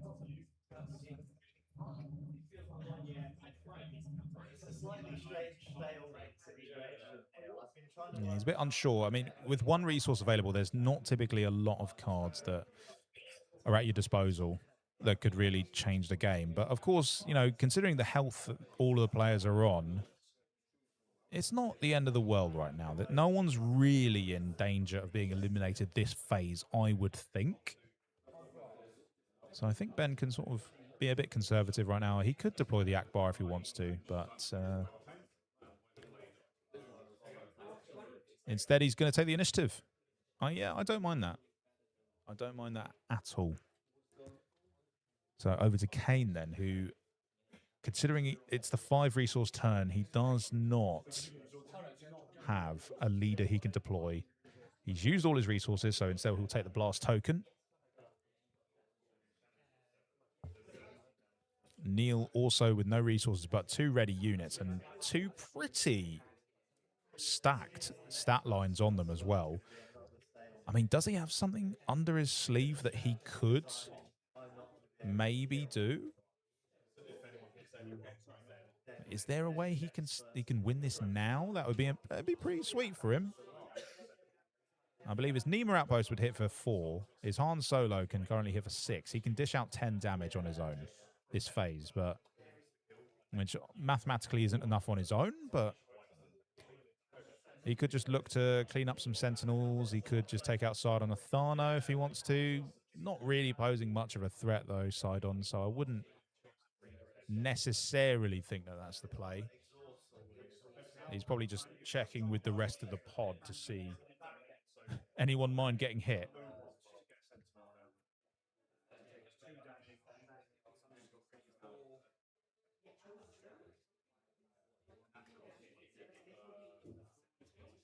Yeah, and he's deciding, okay, he's finally decided to hit Sentinel on Sentinel action. So he will take back 5 damage, but it's still fine for Neil, but it does at least clean up Shannon's Sentinel. Turns off the coordinate for Shannon as well, so Ahsoka no longer hitting for 5. And of course, he's also still got the Han Solo he can swing with, which will hit for 6 somewhere. He could just be looking to really clean up Shannon's board. I mean, Shannon could deploy Rex to regain coordinate and also buff up the clones, but instead It's just going to pay back Neil and Kine and take out his Sentinel. So all of the lanes are now open. There's no Sentinels. There's nothing blocking damage on base right now. Which for Neil means he can let someone feel the full force of his Han Solo with the 6 attack swing. He doesn't have any resources to do anything with Leia. And she can't deploy yet either, so there won't be any more damage coming that way. I think Neil's just deciding, where does this go? Who should I hit? And he's going to go into Kane's base for 6. Putting Kane in a pretty dodgy spot there. Shannon now deploying Rex. Getting coordinate back online, although the Ahsoka has already swung, so doesn't matter this phase, but Neil will take the plan. He'll draw from the top of his deck and then choose a card from his hand and put it on the bottom of his deck. And Shannon can now dish out 2 additional damage somewhere she likes. Maybe take out Jar Jar Binks or side on Ithano, or just put some base damage, get some pressure back on Neil. I mean, he's currently cruising to a win as it stands because he has the most health remaining, but let's see where this damage ends up. 2 damage from Captain Rex.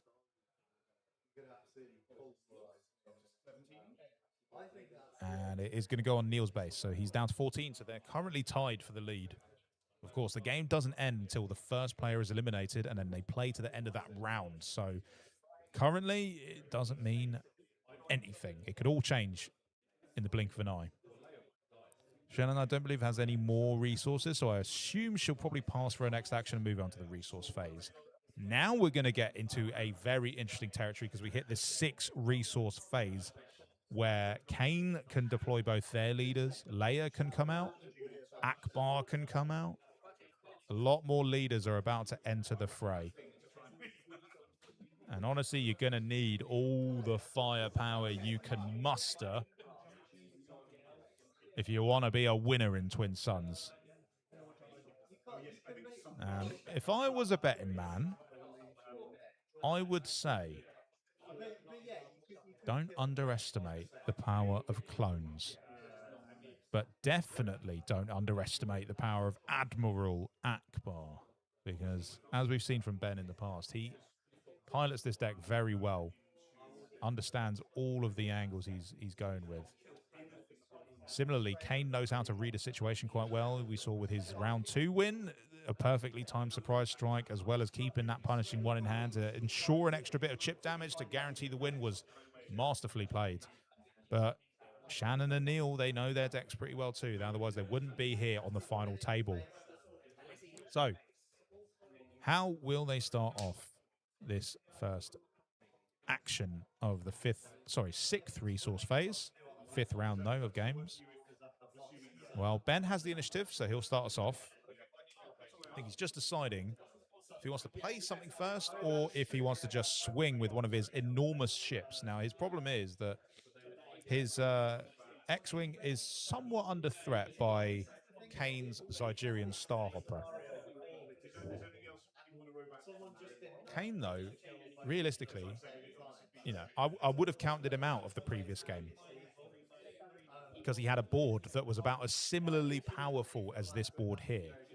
You know, a couple of units, not much damage, but then he managed to turn it around. So ultimately, even though Ben only has 2 units, and yes, they are powerful, he's going to have to dig deep to maybe find a way through the clones and even just that huge Han Solo. I mean, a 6 swinging Han Solo is a problem, especially considering, as we saw Neil do in the previous game, he could play a huge unit right now above curve. He played a Luke Skywalker last game. What's he got this time? A Kelleran Beck? A Mon Mothma? Who knows? Well, we will. Soon. I promise. Once they play their cards. Come on, Ben. Make a move. What you got, mate? He's just surveying the battlefield. I think this has reached the stage on this table of each player is doing their best to try and argue their case for not getting hurt. It's a point of desperation that you start to reach. Oh, it's a good card for Ben. It's one that helped him a lot in the previous. In round one, it is Admiral Yularen. Now, I wonder what he's going to choose. In game one, he chose Restore as the bonus.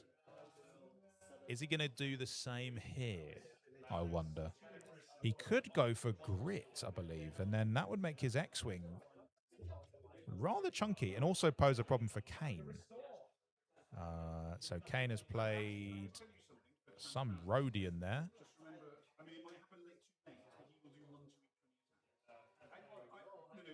What card is attached to Han Solo? It is a red upgrade from. It's a red upgrade from the 6th set. It basically gives +3/+0. Sudden Ferocity is the name of the card. There you go. But I believe Kane just defeated one of the upgrades that was on the X-Wing there. And of course, he has played an Underworld card, so he gets a double tap. The Cad Bane and then the Boba Fett.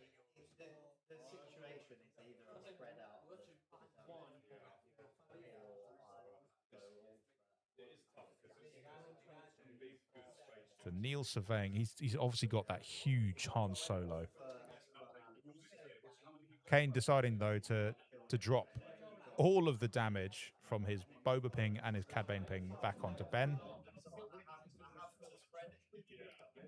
So Kane clearly thinks that maybe Ben is the main issue on the table right now. So if Ben had chosen Grit, so I'm assuming that Ben hasn't chosen Grit because otherwise Kane probably wouldn't have chosen Ben for those targets. Because otherwise his ships would have just got powered up by those pings. So I'm going to assume it has gone for the Restore again like he did in game one.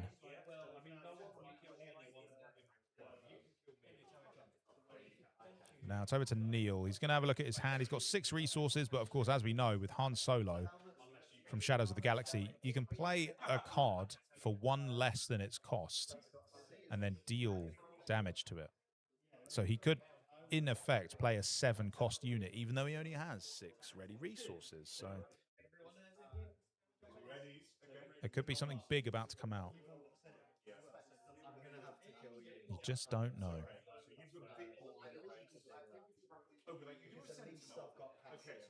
Yeah, surveying the board.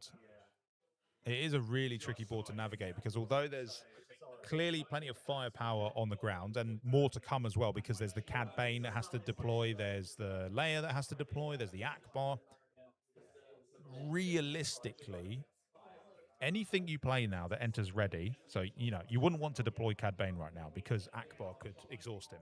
You wouldn't want to deploy Boba right now because Akbar could exhaust him. So nothing can really move until everyone knows that Ben can no longer exhaust their unit.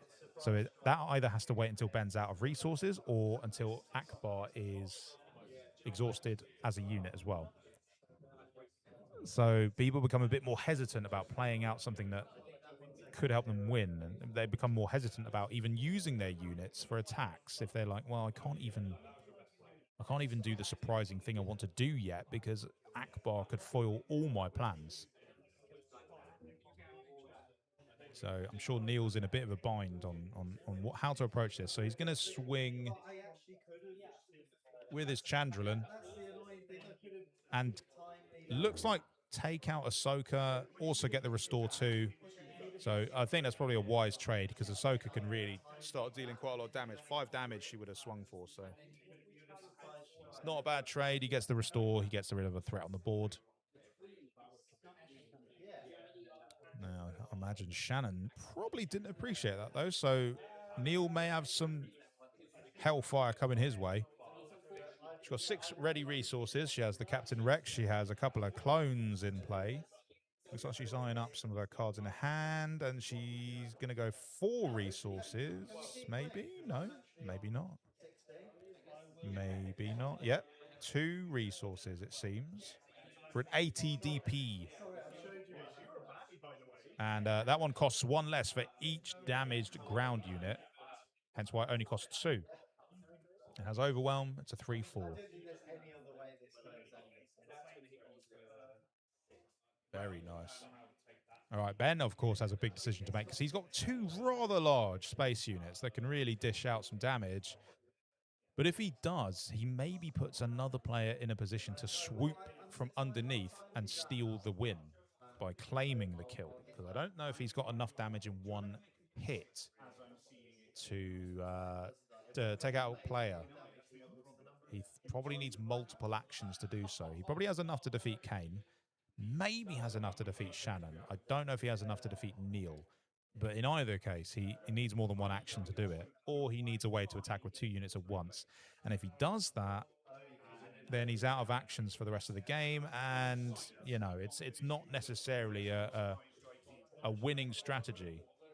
Another game that makes me think maybe the game should be the last person.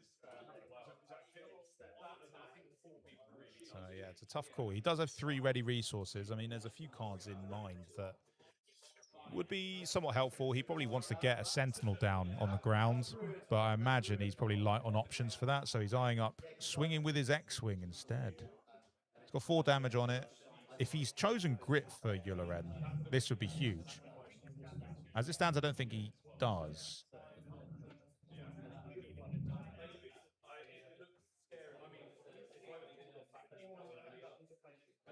Yeah, I'm not too sure what decision he's making, really. I mean, I'm guessing that he wants to hit a base, but he's just so nervous about how much damage could come from other sources that someone would just steal the elimination. So he's looking at maybe using the Falcon, it could be. I think he's just kind of counting up the options of like, okay, what would happen if I did this? What would you do then? And then what would you do in response?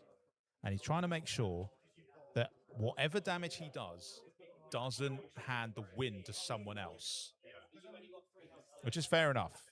It's tough when you do all the hard work and then someone just steals it from underneath you. And he's just trying to mathematically calculate, am I good here? Can I do this and not throw away the Store Showdown Championship? Because don't forget, every player at this table is on 5 points. The winner of this game will be the champion. Undisputed champion. It's all to play for. Of course, if the result here ends in a tie and one of the 5th ranked players wins a table, then they would be the champion. So, you know, you really do want to guarantee a clean win and not tie with someone here. Because a tie doesn't necessarily guarantee you the best prizing. He's really crunching the numbers here. He's just not sure he can trust the other players on the table to not steal the win from him. And I don't blame him, because I would. So instead, he's going to do something a bit more passive, and he's going to deploy Admiral Akbar onto the ground. So he doesn't have to deal any damage this phase. He just gets to ready up a unit and prepare himself and sort of put the onus more on, you know, Kane and Shannon, I suppose, to see what they can do to Neil. So Kane, meanwhile, he has both his leaders he could deploy. And he's eyeing up a couple of Ben's upgraded space units. And I'm wondering if he's sort of maybe thinking, do I need to defeat one of these upgrades? Do I need to defeat Wedge? Do I need to defeat the Luke Skywalker? Of course, if he does defeat the Luke Skywalker, he just comes down to the ground as a unit. So not ideal. Not ideal. He has Sidon Athano ready to attack with. He has a Zygerian Starhopper. Both of those can do 2 damage, which, you know, won't inflict too big a wound. I mean, it might be the best thing to do just to sort of bide your time. But obviously, Kane is in a bit of a tricky spot, considering he's only got 10 health remaining. He's got the lowest health remaining of any of our finalists in this Store Showdown. So you've got to navigate this carefully. again, I mean, deploying a leader might not be a bad shout. The problem is, if he does, Akbar could just exhaust it on Ben's next turn. So, yeah, it's tricky. He's going to attach. So he's deploying Boba Fett as a pilot, and it looks like he's playing Topple the Summit as well via plot, which will deal 3 damage to each damaged unit, I believe. Which is a huge, not quite board wipe, but certainly shakes things up because it's cleared out a lot of the threat. He's killed the Han Solo leader. He's killed the Wedge Antilles piloted leader unit. He's killed Yularen. And he dealt a good chunk of damage. And of course, don't forget, he gets to do the Boba Fett pilot ability of spreading out 1 damage. So he would have done that first and then done Topple the Summit. Topple the Summit, an amazing rare. It honestly should be a legendary, in my opinion. It's that good. 3 damage to each damaged unit. It's a huge swing, especially with a Boba pilot deck, because you get to add 4 potential victims to that list. So in effect, you could be doing more than 16 damage net across the board. So that's a very well-timed play by Kane.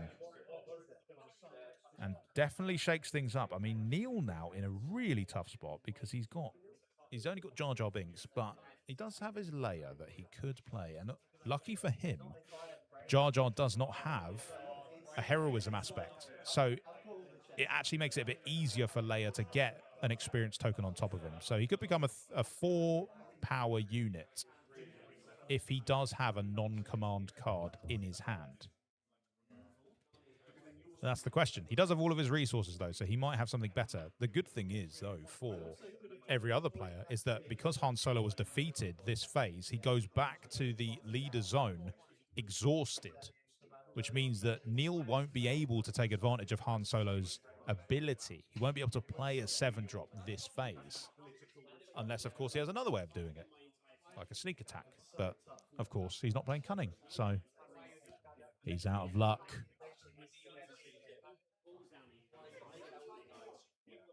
And he's in that sticky situation, and he's facing down a rather large amount of damage from, he can take 6 damage here from, Kane when it's Kane's turn. He could take, again, another large amount of damage from the Millennium Falcon on Ben's side. I think they could combine to maybe put Neil on about 2 health. Of course, why would they do that? I don't know. Could happen, though.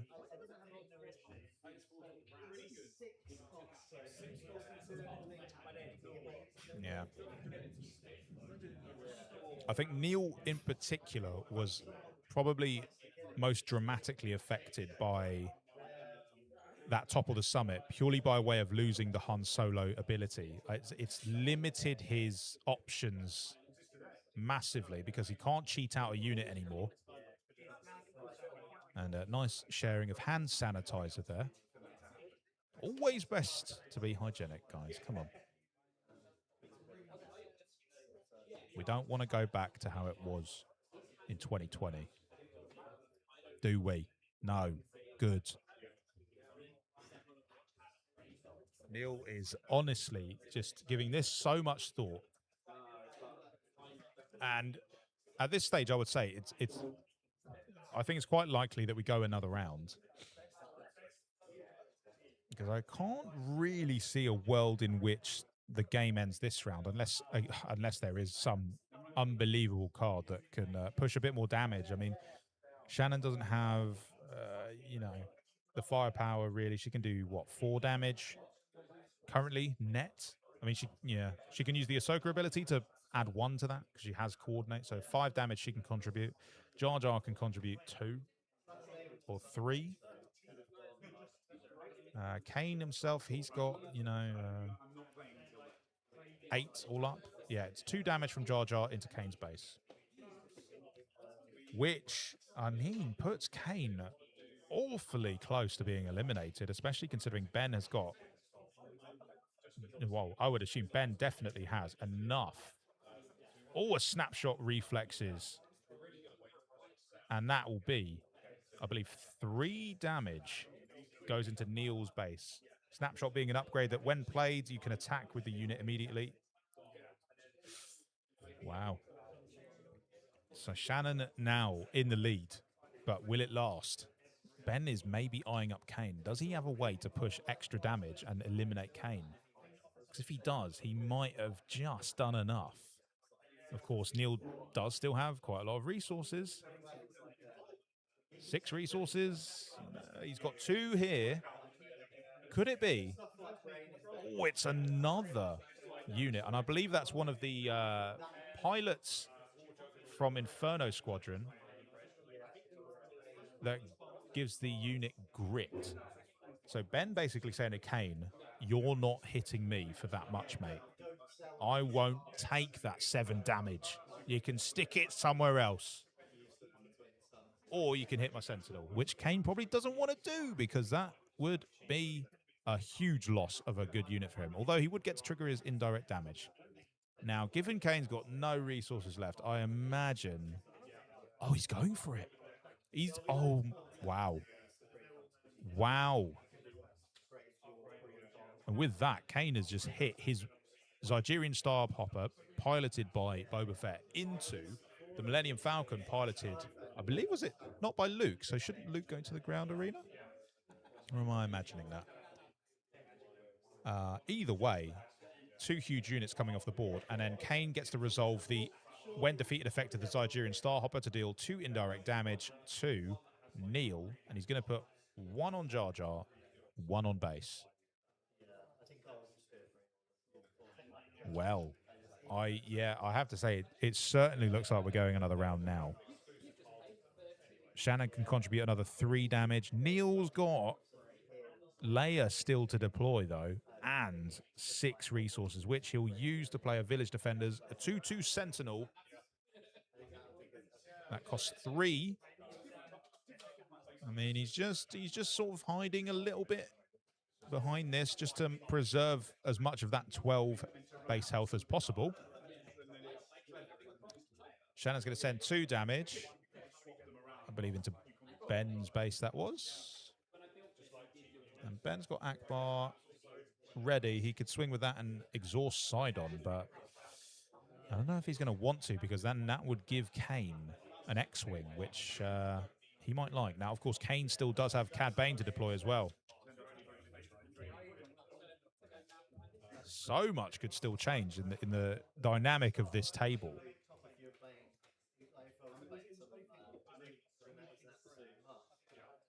He is going to use Akbar. I mean, he's got 1 resource available. I don't know really what he might be saving that for, but it's going into Shannon's base.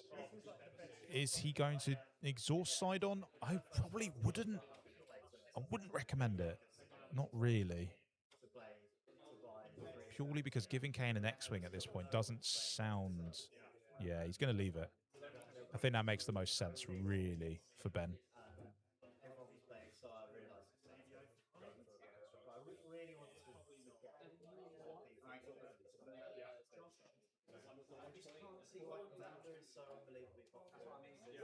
It looks like the grenade strike's coming out. So we did have Cad Bane deploy. Was that grenade strike? Oh, I see. He's used the layer ability to reveal grenade strike, giving the village protectors a experience token, followed by Shannon taking the blast token, Ben taking the initiative, I believe. And Kane can swing with Cad Bane. He's got 4 damage he can do somewhere, except, of course, for Neil's base. Kane looking a bit precarious, obviously, with 7 health remaining. He could obviously take out the shield of the village protectors and then follow up with Cad Bane attacking. But don't forget, I mean, Leia Organa is still to deploy And Neil maybe has a way to pump damage. I don't know. He's got 2 resources. There's possibilities here.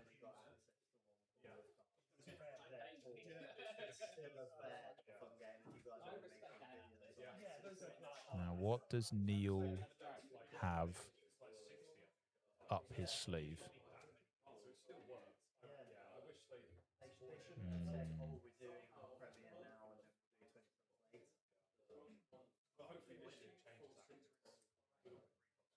He's definitely giving it some thought.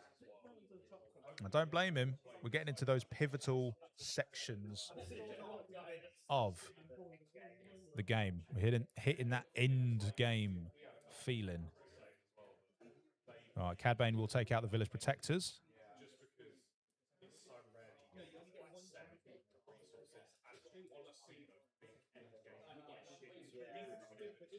Leia has deployed as well, so Leia can push.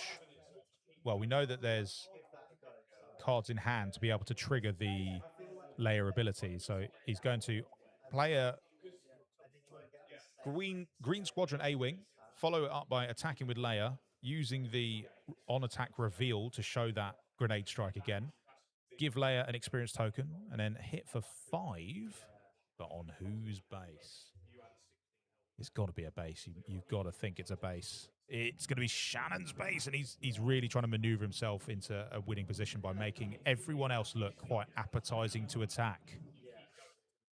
And I think going a bit wide with that A-wing was maybe a really smart play, because currently he's the only player in space, which was not what I was expecting based on Ben's deck. You know, Ben, he's looking to play a lot of space units or at least vehicles, and he's not got a single one out there. Only Neil does. So people have to worry about 3 damage coming from that A-wing.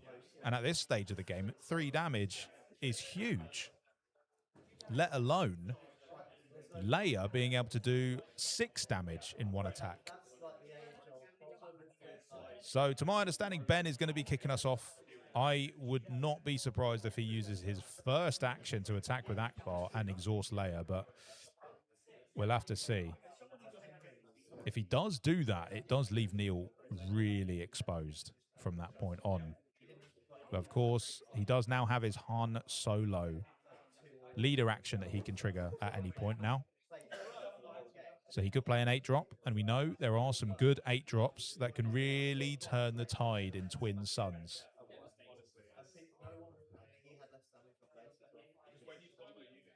It is getting juicy. I have to know, chat. Who have you got for a winner here based on this board? Akbar's going in, and yep, exhaust the layer. I think it's the right call. But Neil gets an X-Wing for next phase, if we have one. Let me know, chat, who do you think is going to win? This does have the feeling of a final phase, doesn't it? So Kane now, he can dish out 4 damage to someone's base with his Cad Bane, or just a little sneaky amount with his other little Rhodian. He's eyeing up the board, and he's got 7 resources, and he's got 2 cards in hand. He's going to play a Sly Moore, and Sly Moore, I believe, can give a -2/-2 when played. Who's he going to... I think it's every other non-leader unit, isn't it? It's quite a significant card to play, and it definitely changes the dynamic of the game. But I just need to check Sly Moore's text to see how bad is it for the other players. When played for this phase, each enemy unit gets -2/-0 while attacking a base. So, yeah, that's a strong play. It might even prolong the game long enough for another phase. Neil, on the other hand, has played a U-Wing Reinforcement 7-cost card from set 1, Spark of Rebellion, which lets you search the top 10 cards of your deck for up to 3 units costing no more than 7 combined, and you can play them all for free. So he could be looking for 3 units. He could be looking for 1 big unit. We just have to wait and see what he comes up with. Of course, he is playing Data Vault, so his deck's a bit bigger, a bit chunkier, a bit harder to filter through. So maybe he might not find what he's looking for at all. Might get a bit unlucky. Might get a bit unlucky. It's certainly a last-ditch effort to find a winning card, though. I mean, what would help him here? A Mace Windu could be kind of fun. Mace Windu could take out Cad Bane and then ready himself again. Could find a Keller and Beck just to keep filtering for more cards to play. Or he could shore up with a bunch of Sentinels as well. It could be the sort of card you play when you hope it goes one more phase, but I've got to say, based on the board, I do wonder if Kane's maybe done enough. Every other unit, apart from his own, is dealing -2 damage if they're attacking a base. So people might want to, rather than do that, attack Kane's units. Okay, so he's gone for an Echo-based Defender and Baze Malbus as well, who has Grit, but also has Sentinel, if you have the initiative, I believe. So he is looking for those slow down game sort of cards. Because he only has his A-Wing available to attack with, and there's no other target in space apart from base. So the A-Wing can only really do 1 damage. Okay, that looks like it's one of those rocket droids. I think it's what I believe it's. If you have another trooper card, it gains +2. Down comes a card that I don't own yet, but is very interesting. Chat, you're gonna have to help me out. Is it Lightbringer? Is it Lightbringer? Something like that. Light something. Light Maker. That's what it is.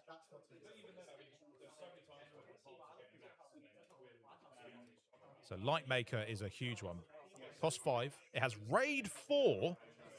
It's a 3/4 in space. When defeated, choose an arena and exhaust each enemy unit in that arena. It's a rebel capital ship. Basically, it can attack for 7. So again, it looks sort of like people are planning for the next phase, but maybe Kane's got different ideas. Has he got enough up his sleeve? He's got 3 resources. I mean, he could do it. He could do it. You know, he's fighting from the current lowest amount of base health.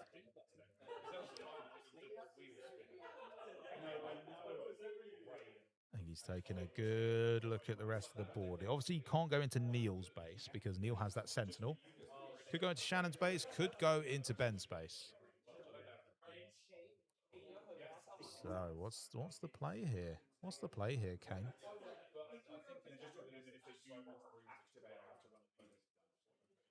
Yeah, it's tricky. I think they're all checking. They're all taking their time to check everyone's abilities. So it looks like Kane took a point of damage there. I'm trying to figure out how. How did that happen, Kane? How did you do that?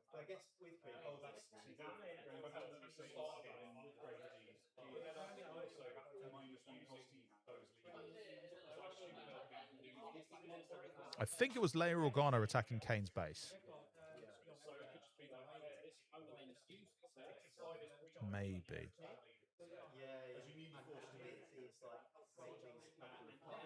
Wow, it's getting very close then. So, Ben, just to clarify, he's not on 6, he's on 9 health remaining. Neil next on 7, Shannon on 6, and then Kane on 5. In theory, Kane could get a kill here, as he's the only player that can attack at full strength.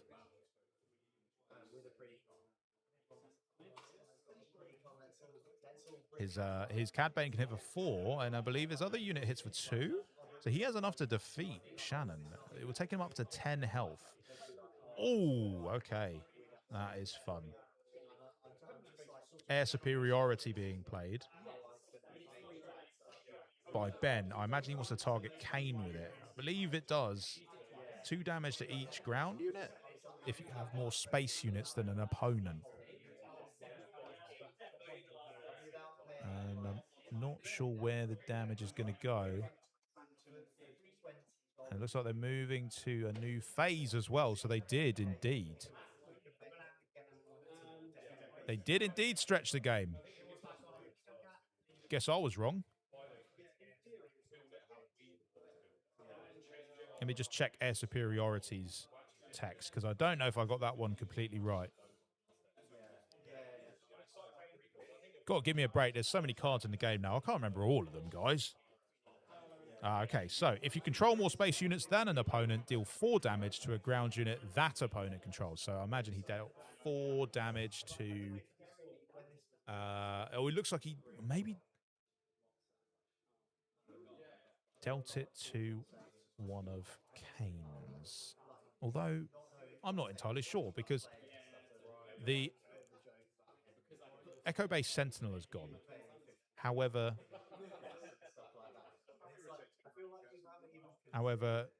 Air Superiority needs to target the same opponent that you have more space units than. So I'm not too sure how that transpired, whether it was because of Air Superiority that Echo-based Defender got defeated, because if that's the case, that shouldn't technically happen. In either case, it looks like Kane has the initiative. Neil took the plan and Shannon took the blast. Kane is going to be swinging in for 4 damage with Cad Bane as his first action of that phase. And Neil is in a prime position to take out either Kane or Ben. And it's just, who does he think he has a better chance against? Don't forget, that Lightmaker can deal 7 damage on attack. It's a bit scary. So it might be Ben that gets the chop. It's hard to say. And also, if there's, say, there's a if there's in Twin Suns, that means there's 99,000 All right, he's eyeing up his Baze Malbus. Doesn't have any grit damage on him right now, so he'd only hit for 2. But of course, he could swing with Leia and then give an experience to Baze, the A-Wing, or the X-Wing. But then it's only 2 damage he's dealt, you know, with Baze. Yeah, I'm not sure attacking with Baze is the right call here. I think it's in saying that, Shannon has got such a significantly powerful board with that rocket droid. I think the rocket droid in this case can hit for 5. So again, also Shannon, oh, he's swinging with Leia. This would be enough to kill someone. Yep, he's gone for Ben. I think it makes sense because Ben's Lightmaker can really dish out damage. So unfortunately, Ben will be getting 0 points in this game as our first eliminated player. Neil heals instantly for 5, but of course, there's still a lot of damage on the board. The good thing for Neil, though, is he can follow this up with 2 attacks in space that so far look uncontested. No one could do anything about it.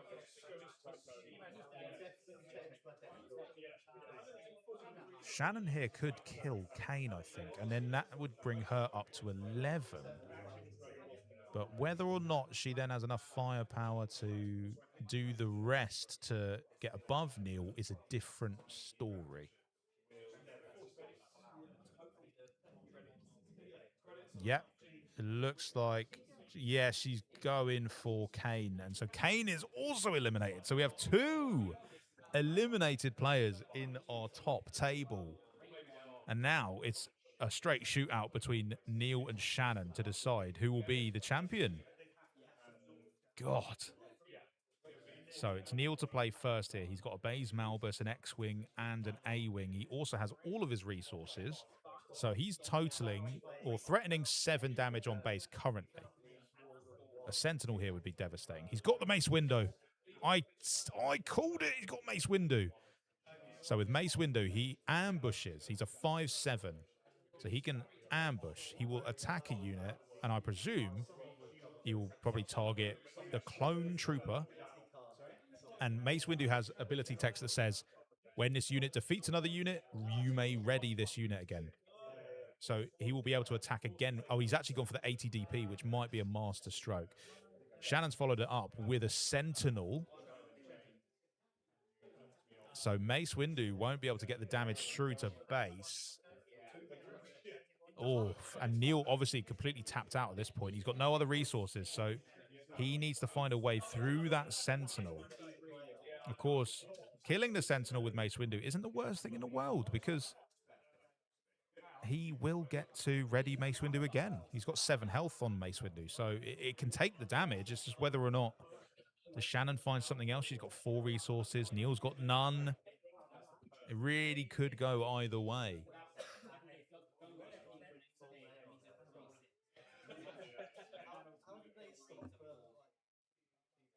Yeah, I think it's wise to just bide your time, Neil. Attack with space first. Shannon will attack with Rex. I imagine that Neil will follow up with an X-Swing attack just to you know, keep the ball in Shannon's court in terms of it's on you to figure out what you do. Because I can keep going. So Shannon will go down to 6. Neil will go down to 7. Neil will then kill the Sentinel, I believe, and then ready Mace Windu again. And this is looking dicey. Does Shannon have another Sentinel or a way to defeat Mace Windu?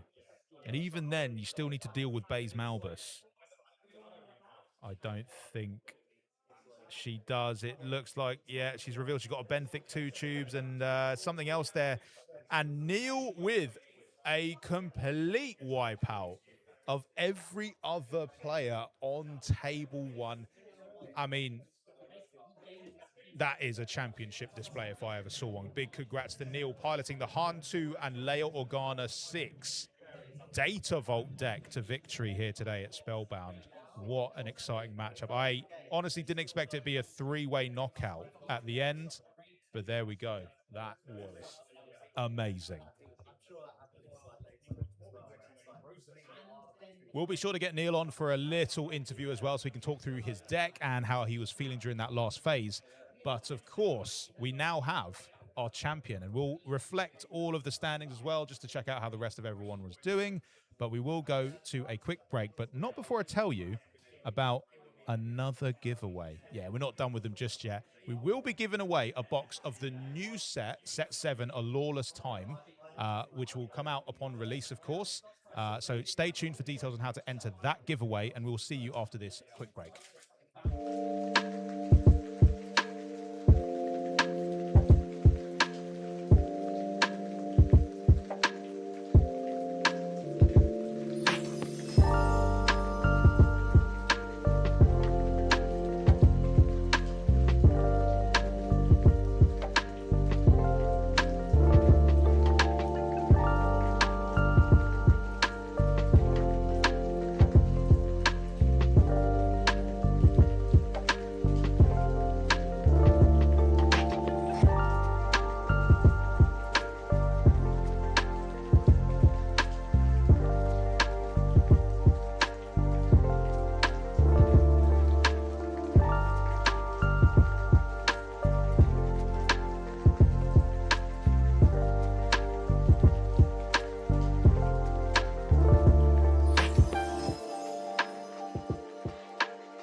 Welcome back to the Spellbound Store Showdown. Round 3 is done, and we have our results. We do have a clear winner, and if you watch round 3, you know exactly who that's going to be. But let's just take a look at the standings anyway for confirmation of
nice to add to your collection.